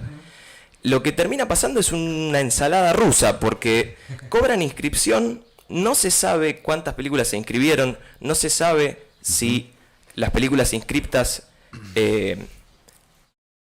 cuántas películas quedaron afuera de esa inscripción, qué se hizo con la guita de las películas que no quedaron en la programación pero que sí se inscribieron. No, Imagino que la devolverán. no, porque encima lo otro que aclaraba Cosa que me parece importante es que un festival nunca está hecho con las películas que se inscriben. Un festival busca películas después para añadir a la programación. Podemos dar, por ejemplo, el caso de una retrospectiva que van a hacer de Japón, ¿no? El festival anuncia con bombos y platillos que Japón es el país invitado y ofrece cine japonés. El cine japonés que ofrecen, se dice, es una oferta que le hizo la embajada al festival no es una oferta, no es una programación que ellos hayan buscado tener. Es las embajadas de distintos países le ofrecen al festival, che, mira, yo te puedo pasar esto. El resultado es que programaron 7 películas de un japonés que, perdónenme, no conoce nadie. Y esto no es el caso del festival, porque yo también entiendo a la gente que diga, bueno, pero las películas que van al festival no las conoce nadie nunca. Eso no es así. Eso es cierto, igual. No es así. Si uno, está bien, es cierto, hay que durante el año investigar, pero hay autores hace 10 años, quien vaya al festival hace un tiempo, lo que puede hacer es identificar quiénes son las personas que recurrentemente van al festival, y por eso vamos a recomendar Contracampo. Todos los autores, en su mayoría, y autoras que están en Contracampo son cineastas que yo por lo menos conozco, o de los que sé algo. La competencia argentina oficial del Festival de Mar del Plata me es completamente desconocida. Desconozco si llegaron porque pusieron plata, desconozco cuál es la estética de esas películas, no las vi, y tampoco se conoce demasiado. Podemos hacer excepciones como siempre, ¿no? Digo, son 160 películas, yo no conozco 160 películas de estreno este año. Santi conocía una y dijo, a esta le tengo fe. Y se puede hacer eso, porque no es que el festival no esté integrado por personas que salieron de abajo de una piedra, ¿no? Digo, son personas que están en la industria hace un tiempo y que aceptaron participar del festival, a diferencia de los que prefirieron ir a Contracampo. Pero para cerrar el tema de la cuota de inscripción en particular, no se sabe bien cuál es el resultado y cómo afectó a la programación esto, porque, insisto, no se tiene con mucha información respecto a cómo se ha programado, sabiendo todo este chanchullo de la plata, ¿no? Complicado. Sí, no, es serio, porque eso me parece también importante decir que si vos vas a, por primera vez, modificar la manera en la que recibís películas, ¿no? En ediciones anteriores, para aclararlo también, el festival no cobraba inscripción, la gente se inscribía de manera gratuita, los programadores intervenían en ese proceso larguísimo de mirar las películas que se inscribían y seleccionaban, y después iban a buscar las películas que querían, con la plata que tenían disponible, ¿no? El caso de ahora deja como una pregunta ahí y lo que digo es, si vos por primera vez lo vas a implementar, por lo menos sé transparente. Mirá, se inscribieron tantas películas, mirá, con la plata que quedó hicimos esto. Bueno, desastre. Detalles. Sí, detalles. Detalles que le reclaman a la universidad. Acá, claro. Como excusa. Habría que hacer una auditoría. Claro, una auditoría de... Sí, totalmente, sí. Digo, la comisión directiva se define básicamente a dedo, ¿no? No hay, ¿La del festival? Es un cargo, claro. Sí. Y echaron hasta donde tengo entendido, echaron a todos los programadores que había, menos a uno. Acá, sobre el debate anterior, pues plantean que ya hay dentro del sindicato de trabajadores de la televisión afiliados que se desempeñan en el streaming. Sí, nos van a prender fuego. No van a prender fuego acá. No, pero que vengan. Que vengan. Que vengan desarmados. Tenemos el delegado. Voy a revisar un poquito el papelito y por ahí recomendamos alguna película. ¿Tenés algo para decir de No, simplemente, invitarlos a, por supuesto, a ver la película, el viernes. Ellos fueron, ellos son. Sí. Invitarlos a esto, al cine debate, ¿no? No solamente a disfrutar una peli, sino también a poder debatirla, poder pensar nuestra realidad presente, actual. Y una película no solamente concebida para los estudiantes, sino también para los propios trabajadores de diferentes fábricas que de pronto ven la necesidad de organizarse y poder ver también cómo los trabajadores de otras épocas se autoorganizaban o recuperaban comisiones internas o sindicatos o cuerpos delegados para poder enfrentar las políticas de ajuste, la represión, los despidos. Sí. Y también entender que cuando nos Cosa enfrentamos, claro, que está en la película. Claro, y entender también la profundidad que tuvo el rol empresarial en la orquestación, vamos a decir, de una parte del golpe genocida del 76, ¿no? Sí. 120 versus 56, acá decía. 120 hombres, 56 mujeres, contando los dos festivales. Los dos festivales. Lo tenía por acá.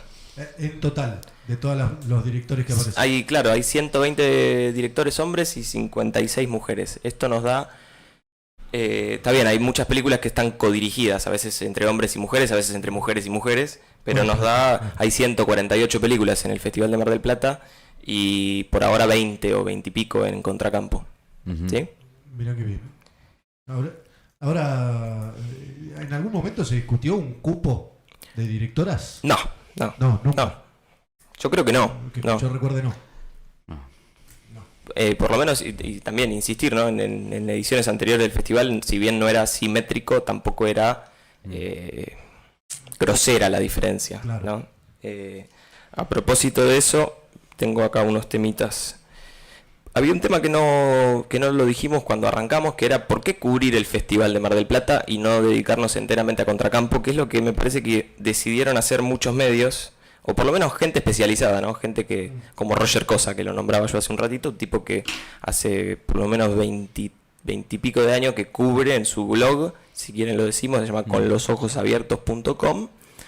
Bueno, debates a rolete de historia del cine argentino en general y coberturas del cine internacional. Mucha prensa de este tipo especializada decidió no cubrir el Festival de Mar del Plata y yo lo entiendo perfectamente, ¿no? Y de hecho lo que nosotros estamos haciendo, lo que queremos intentar hacer, no es defender la gestión actual, sino festejar la fiesta del cine que decía Santi al principio, ¿no? Me parece que el festival lo hace la gente que va a verlo, en parte, ¿no? Y todavía hay 7... 12, 15 películas que yo querría recomendar ir a ver porque son oportunidades únicas para ver películas que en general no se pueden ir a ver en otro momento. Sí, y también entender que hay cuestiones que también son ya no solamente parte de una tradición, sino también es un lugar también que hay que defender, digamos, ¿no? Claro. No dar la espalda. Sí, digamos, yo con su silencio por ahí no llegaba a acusarlos porque claro. También comprendo la frustración. Pero sí, tenés toda la razón en defender el festival como espacio. Sí, y también digo, se da como una cuestión ya histórica porque, bueno, son pocos los procesos profundamente revolucionarios que hemos vivido, por lo menos los últimos 40, 50 años. Sí. Los hay, pero muy contados. Y me parecía eso como... Cuando vos estabas diciendo esto, no dar la espalda, ¿no? A este festival. Sí, es muy cierto eso. Y esto me lleva también a ciertos debates, ¿no? Como por ejemplo la comunicación alternativa y demás, que están bien, que son lugares de, si querés, de resistencia. El mismo cine militante en un punto es parte de eso. Sí. Pero, por ejemplo, se me vino esto, ¿no? De pronto, cuando fue la Comuna de Oaxaca en 2006 en México... Ahí lo más interesante fue que los propios trabajadores ocuparon los canales de televisión y de radio y los pusieron a producir bajo su propio control. Y durante lo que duró la comuna antes de ser derrotada militarmente, sí, planteó la comunicación estaba en manos de la población, sí. De la Asamblea Popular de los Pueblos de Oaxaca. Y ese es un debate que a veces se olvida, se pierde, quizás por esta dinámica de que, claro, no hemos vivido cuestionamientos profundos. Sí. Y esto, la tecnología, digamos, el desarrollo, toda esta democratización entre 1.000 millones de comillas que permite el avance de la tecnología. Vos dijiste la palabra. Claro, permite eso, el streaming, permite la proyección en el aula magna, permite esto, lo otro, pero no diría la ilusión. No cuestionamos la base de que en realidad los grandes medios siguen estando en manos de los mismos empresarios de siempre. Sí. Y por hacer alusión a los grandes medios, claro. Entre ayer y antes de ayer, lo único que hicieron, no sé si los grandes medios, pero los medios que se leen en Mar del Plata y en algunos de Buenos Aires, no hicieron otra cosa que agarrar la programación del festival, copiarla y pegarla como una gacetilla. Así se hace periodismo. Y claro, no, pero a efectos de recomendar alguna película no sirve para nada. No, y voy a esto, que celebro Contracampo, que está también esta iniciativa, porque es una forma también de protestar, digamos, y de levantar un poco la voz y de autoorganizarse fundamentalmente.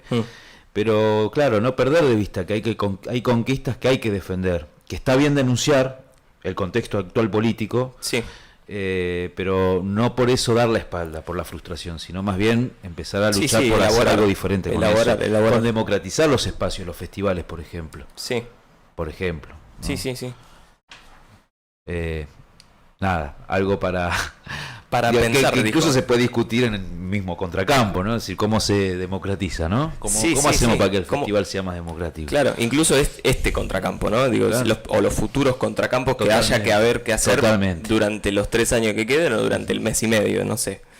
No, lo que me parece que es importante un poco remarcar en esta dinámica, que en general el Festival de Cine Mar del Plata ha tenido una tradición de lucha. Digo, incluso su logo original tenía que ver con una situación de clandestinidad absoluta, de protesta, porque al prohibirse el festival se van a hacerlo pasando a Chapalmalá y ese árbol simbolizaba el lugar donde se habían reunido a realizar igualmente el festival, incluso a más allá de la censura.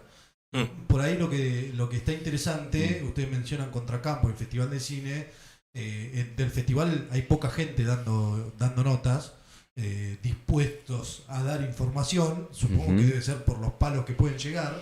Y hay un blindaje, sí. Pero Contracampo quizás está un poco más abierto y me parece que lo interesante es poder pensar en la idea de hablar con los que son actores, digo, Sí. de ese espacio. Incluso invitar Totalmente. a que se sumen y que participen. Sí, Porque, sí. digo, es extraño que habiendo dos festivales de importancia casi en simultáneo, no haya programas en Mar del Plata que aborden el cine, el debate que se produce alrededor del financiamiento, quiénes participan y quiénes no, hasta discutir el precio de la entrada, digo, pero sí ofrecer el espacio, digo, nosotros pensábamos el programa y decíamos, bueno, ¿qué vamos a hacer? ¿Vamos a hablar de la grilla? No, hay muchas cosas más para decir.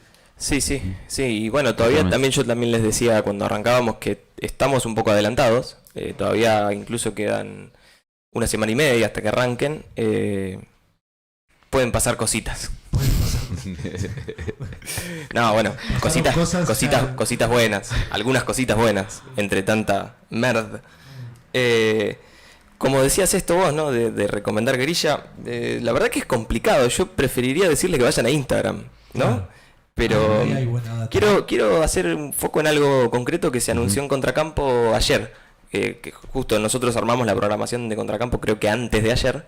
Entonces se nos filtró una película que yo quiero recomendar enfáticamente por lo complicado que es mirarla. Es decir, no se encuentra casi en ningún lado. Y por el tema que aborda. Es un documental de Carlos Echevarría.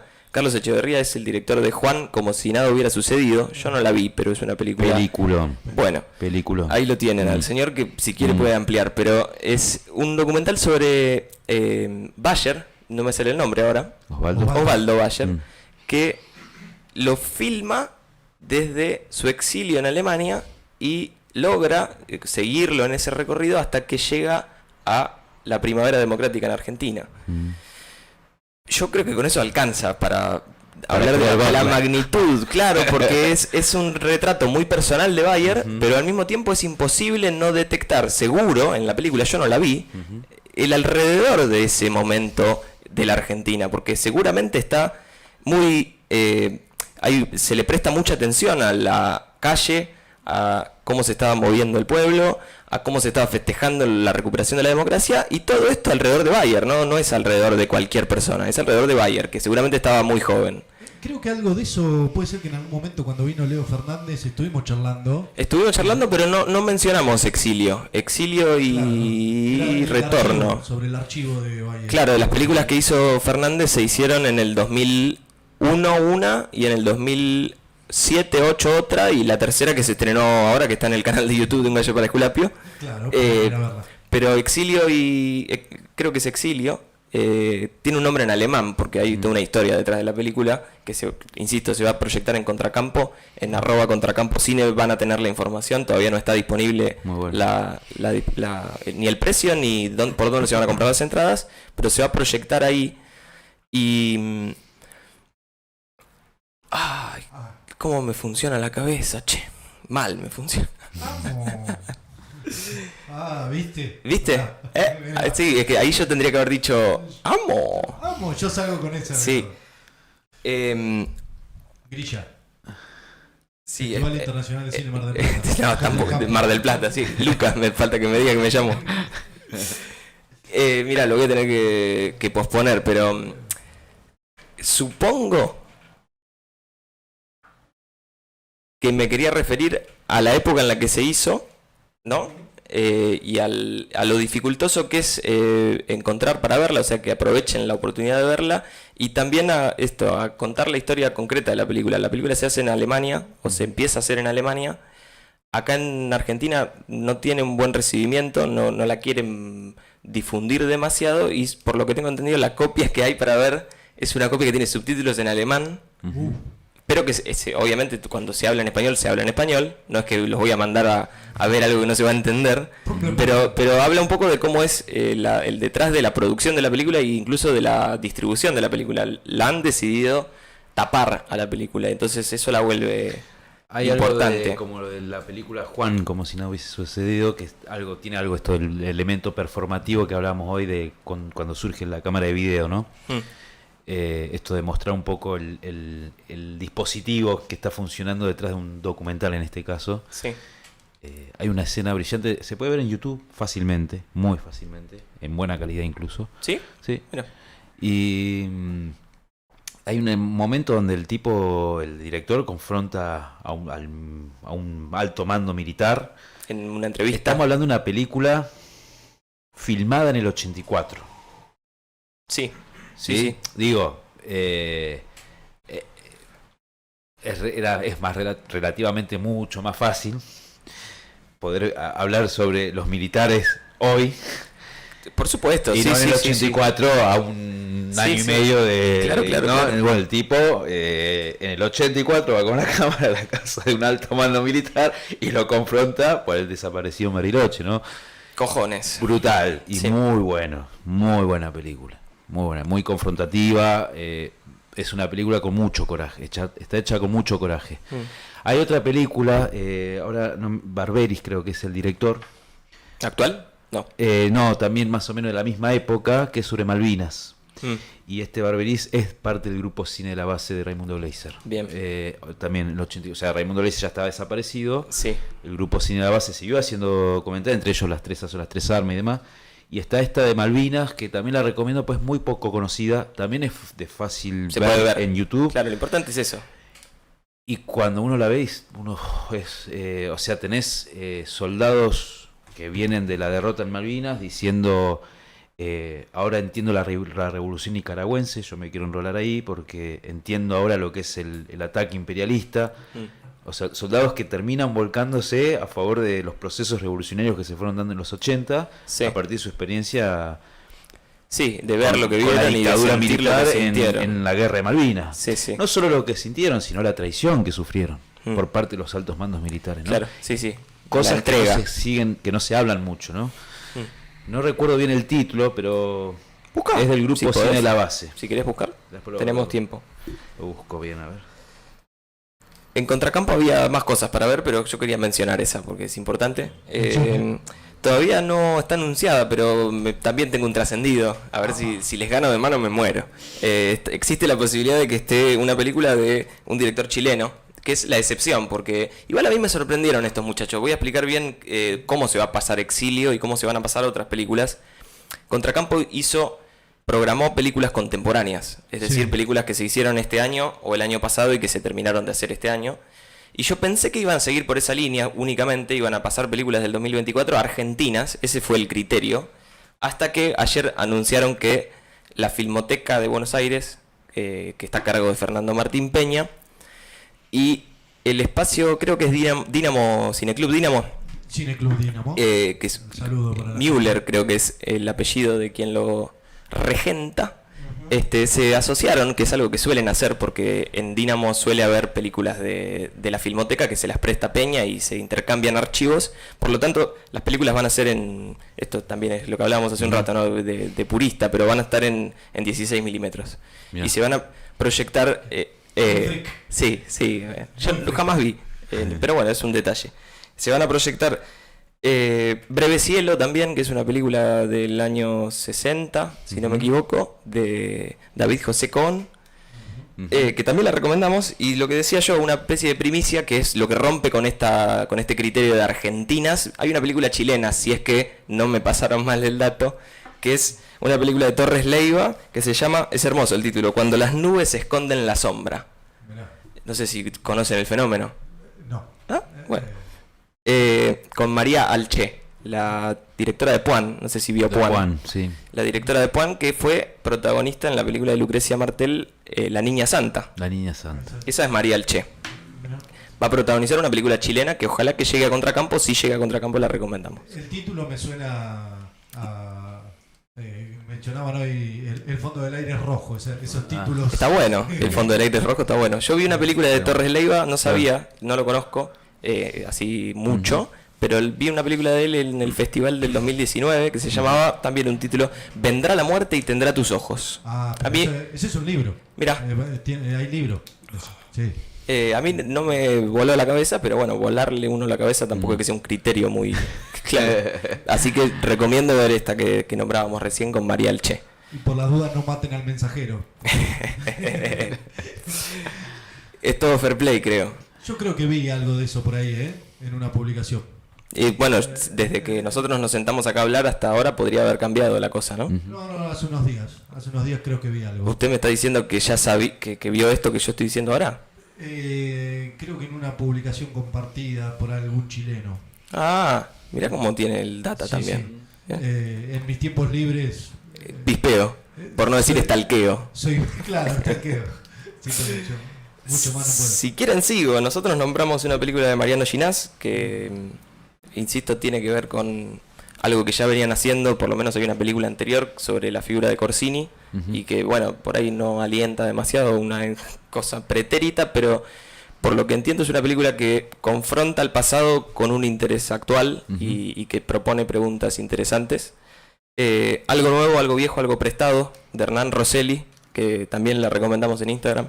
Es una película que, y esto también lo había pensado cuando armaba la programación, muchas de las películas que están en Contracampo podrían haber estado en el Festival de Mar del Plata si hiciéramos el ejercicio hipotético de que el festival hubiera seguido haciéndose por las personas que se hacía antes, ¿no? Habrían estado estas películas, no están, pero bueno, las podemos ir a ver en Contracampo. Una temporada en La Frontera y Simón de la Montaña, que estuvo en cartelera tradicional y que van a tener la posibilidad de verla si se acercan allá. Insisto, El repartidor está en camino, de Martín Reitman.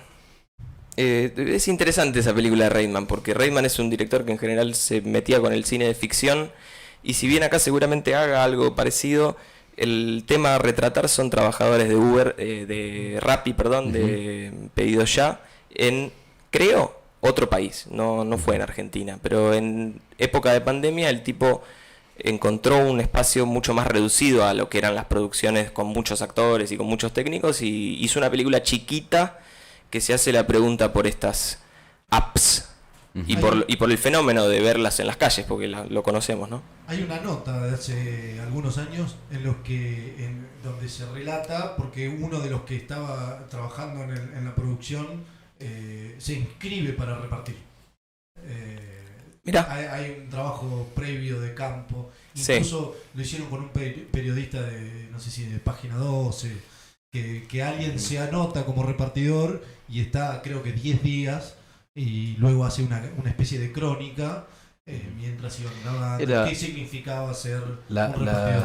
La época de que se planteaba esto de los trabajadores esenciales, ¿se acuerdan? Claro. Sí, Ahora sí, tenían total. las enfermeras y estaban los del Rappi. Y los repartos, Y- incluso los repartos Claro. que no tenían vínculo con empresa, ¿no? El reparto Claro. de la pizzería de La tu casa también pizzería, era un trabajador y de esencial. pronto al mes descubrimos que todos éramos trabajadores esenciales. Claro. Se paró todo menos el laburo. Qué momento. Bueno, quien quiera retrotraerse a la pandemia es una película, ¿no? Cada tanto uno en el cine se encuentran, empiezan a caer esas películas que nos recuerdan la pandemia. No, Esta es una de ellas. Aparte que en ese periodo fue quizá el momento donde se termina de instalar ese tipo de reparto. Digo, porque antes cada local tenía su propio reparto. Sí, sí. Quizá en algunos lados existe la figura de la mensajería o de la agencia, pero se terminan de instalar las aplicaciones en el contexto de la pandemia. Sí, si no una coincidencia, una... Ah, No, bueno, el progreso tecnológico como que justo daba, pero tuvieron esa suerte o esa mala suerte. Sí. Qué temita. ¿Qué te pinta? Vamos. Películas de Mar del Plata, A ver. un poquito. En Chauvin, que era una sala que se integró el año pasado. El festival perdió el año pasado, todavía en la gestión anterior, la posibilidad de pasar películas en el Ambassador, películas en el Cine del Paseo y películas en el Shopping Los Gallegos. Esas 3 salas dejaron de funcionar, que son las salas que funcionan en el Cinema Center. Y este año siguió con la misma dinámica, ¿no? Las salas disponibles para ver en el festival son el Auditorium, que es la sala Astor Piazzolla únicamente. Chauvin, que tiene una sala chiquitita en la que funcionaba un espacio Inca. No sé si ahora sigue funcionando. Creo que todavía. Hace mucho que no entro a la página para ver qué programación hay, así que lo revisaré. Pero bueno, durante el festival van a estar pasando películas ahí y son las que vamos a recomendar ahora, que son 3 películas francesas, un poco de la época de la que veníamos hablando nosotros, sin los nombres que a mí me gustaría ver, porque Godard no está. De hecho, podrían haber estrenado una película la última película de Godard se estrenó en Valdivia, por ejemplo, que fue el festival que estuvo el mes pasado. Y bueno, la película acá no llegó. Es una ausencia interesante. Al azar Baltasar se llama la película de Robert Bresson. Pocas películas yo vi de Bresson. Un condenado a muerte se escapa. Sí. La más conocida. Sí. Y lindo el título porque te anuncia el final de la película. Pero es un gesto político ese. O mejor dicho, artístico, ¿no? Lo importante no está en el final de la película. Jacques Demy, si quieren ver un musical, no sé, no es un musical estadounidense, es un musical a la usanza francesa, muy artístico. Todos los musicales, incluso los musicales estadounidenses, tienen una particular inclinación a explotar todas las posibilidades del color, de la puesta en escena, de la artificialidad, pero siempre con una capacidad increíble, ¿no? Digo, ver un musical a veces parece una tontería y yo a veces lo admito, y sin embargo hay un montón de méritos en hacer muy bien un musical, y estos muchachos, los estadounidenses, y en este caso Jacques Demy, hizo un musical que es Los Paraguas de Cherburgo. Se va a pasar en Chauvin, Los Paraguas de Cherburgo, con... no me voy a acordar el nombre de la actriz, no importa. Sassy en el metro, es la última de las francesas que se van a pasar en Chauvin. De las que nosotros seleccionamos, ¿no? Hay un par más, pero son un poco más extrañas. Por ejemplo, hay una película de Bresson que es como una nueva aproximación al relato de Lancelot. Complicado, ¿no? ¿Cómo se llama? El Rey Arturo, ¿no? El Rey Arturo. No la vi y quizás sea un poco densa, ¿no? Todo el cine de Bresson a veces se acusa de denso. A mí me parece que a veces tiene esos momentos. Si uno entra en la película se encuentra con algo distinto. El tipo es un pensador del cine, además. Es un tipo que escribía sobre el cine de manera teórica y tenía aproximaciones diferentes a lo que se solía hacer, y hoy es un histórico. Sassy en el metro también es de Louis Malle, un director que a mí me gusta mucho, lo vi bastante. Hay una película muy linda de él que se llama Milú en Mayo, que se hizo en los 90, pero que intenta poner en escena un día en concreto del Mayo francés, y es una familia que creo que se reúne se muere alguien de la familia, quizás la madre, no recuerdo bien, y la familia se reúne para ver qué van a hacer con la casa, y a partir de esa reunión, que es muy familiar, empiezan a aparecer por detrás, digamos, ellos viven en una casa alejada, en el campo, y aparecen como destellos de lo que está sucediendo en la ciudad con las barricadas, aparecen destellos de lo que está sucediendo en la ciudad con los reclamos laborales, y se mezcla un poco. La verdad que a mí me gustó la película, no es la que estoy recomendando, pero es del director. Se llama Sassy en el metro, es más o menos de la misma época.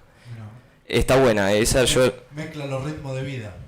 Sí, y incluso las clases sociales. Claro. Y bueno, la clase social que uno diría que es la más despreciable, se le gana algún cariño. La verdad que conviven de una manera interesante, fuman porro también. Mirá. Es una cosa rara. Clase social. Los caretas también fuman porro. Claro, los caretas también fuman porro. Tengo que seguir, por favor, qué complicado que es esto.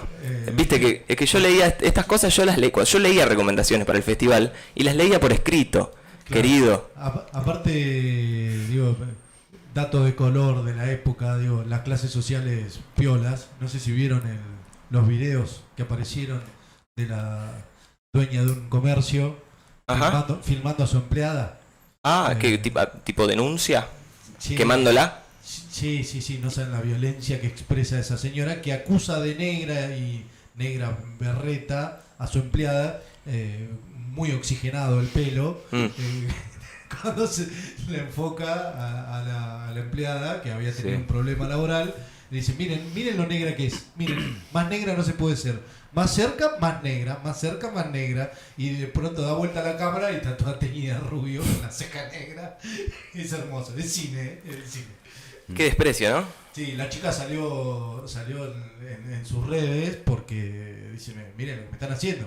La había escrachado, había un maltrato, había un... Están muy...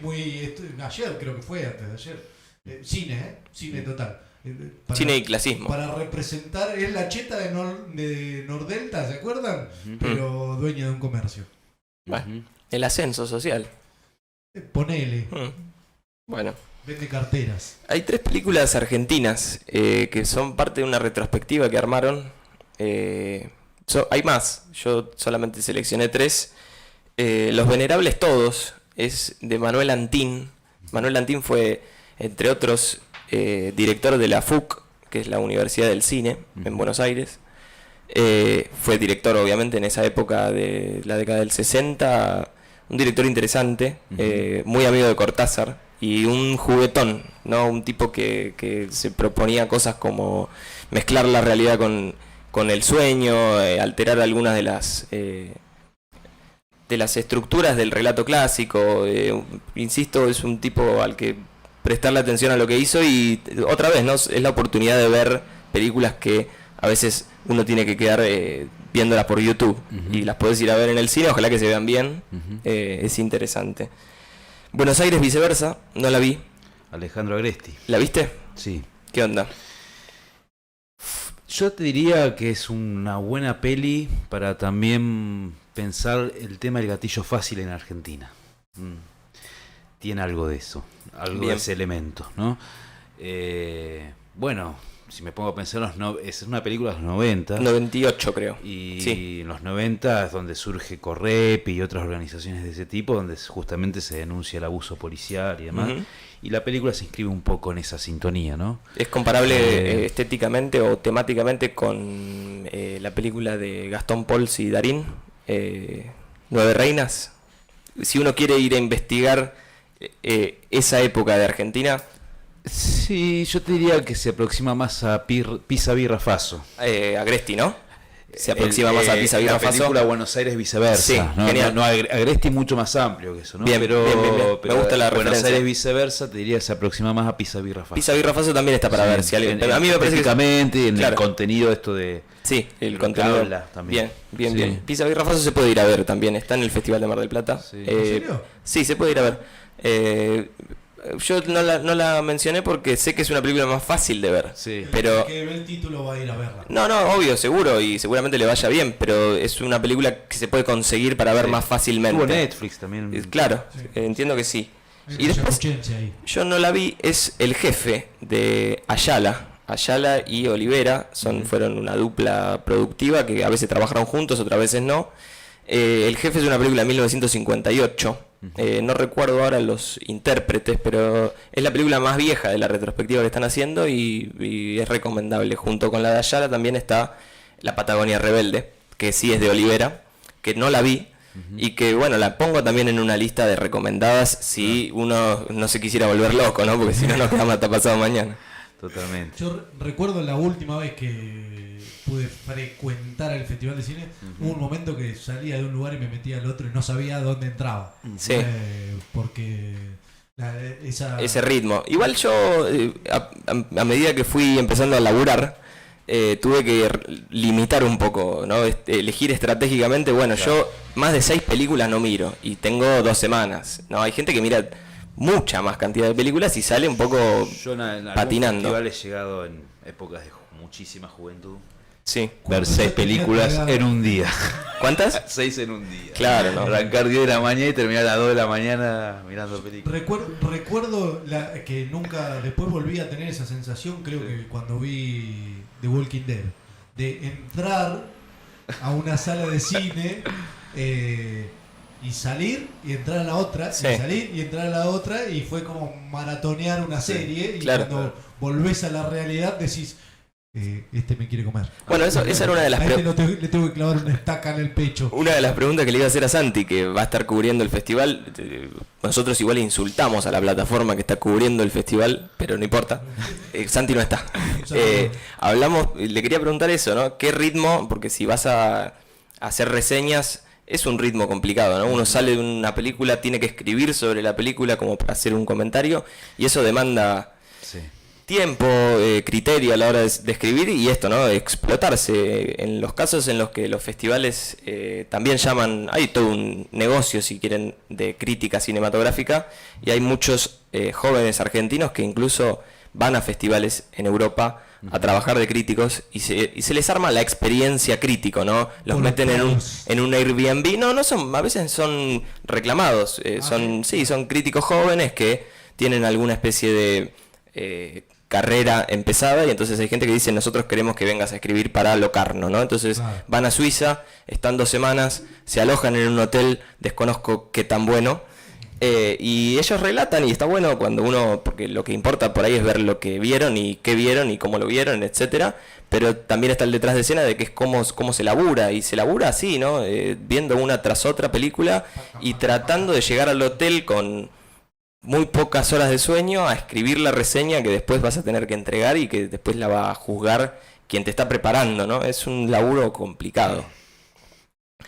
Para pensar el ritmo. Sí, después podemos hablar de que es un privilegio, pero bueno, ¿no? Digo, estás trabajando de eso, pero bueno, es interesante el mundillo de la crítica y el ritmo de esto que decías vos, ¿no? El ritmo al que te obliga a estar a veces el festival es ese, sí.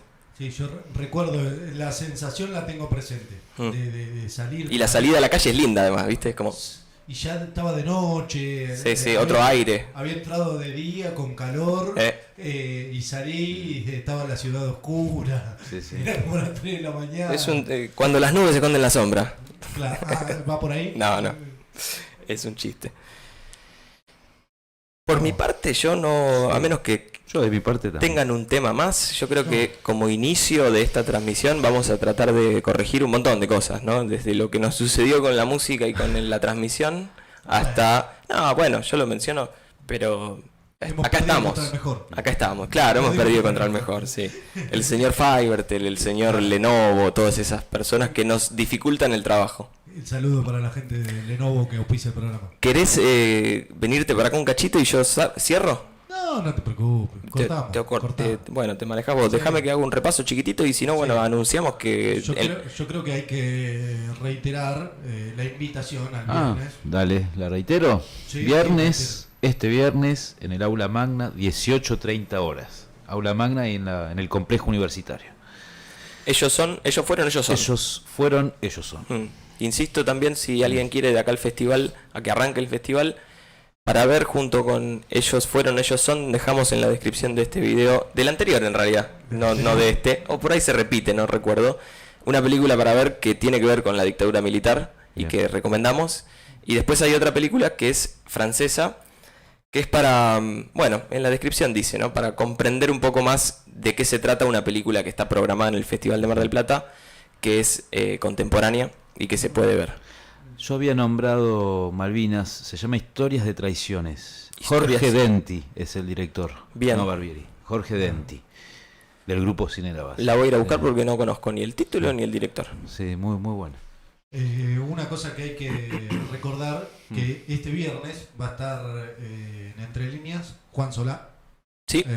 charlando con nosotros. Mirá. Y que Que va a estar el luego- domingo Que va a estar el domingo en Mar del Plata.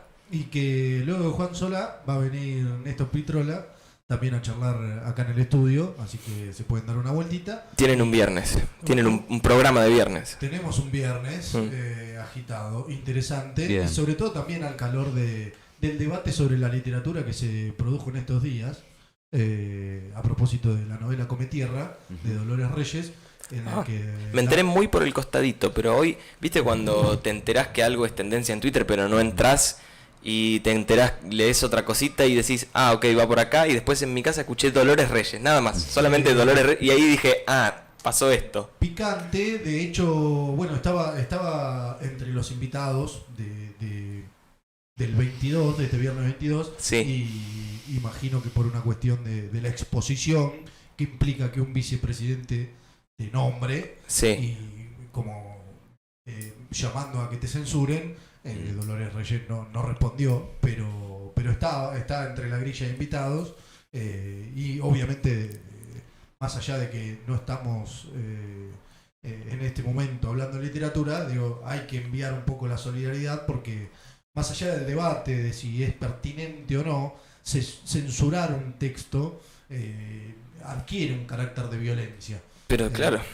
Y en todo caso hay vías para establecer ese debate, pero que en este contexto se llame a atacar a un texto literario, a un autor específico y demás, cobra un carácter de gravedad. Después discutimos el criterio pedagógico, si hubo algún acto que no corresponde, de que un docente lo llevó a un nivel Sí. de la escuela que no... Estaríamos hablando de conexiones que por lo menos se separan un poco del texto en sí y de la autora en sí, ¿no? del autor en sí.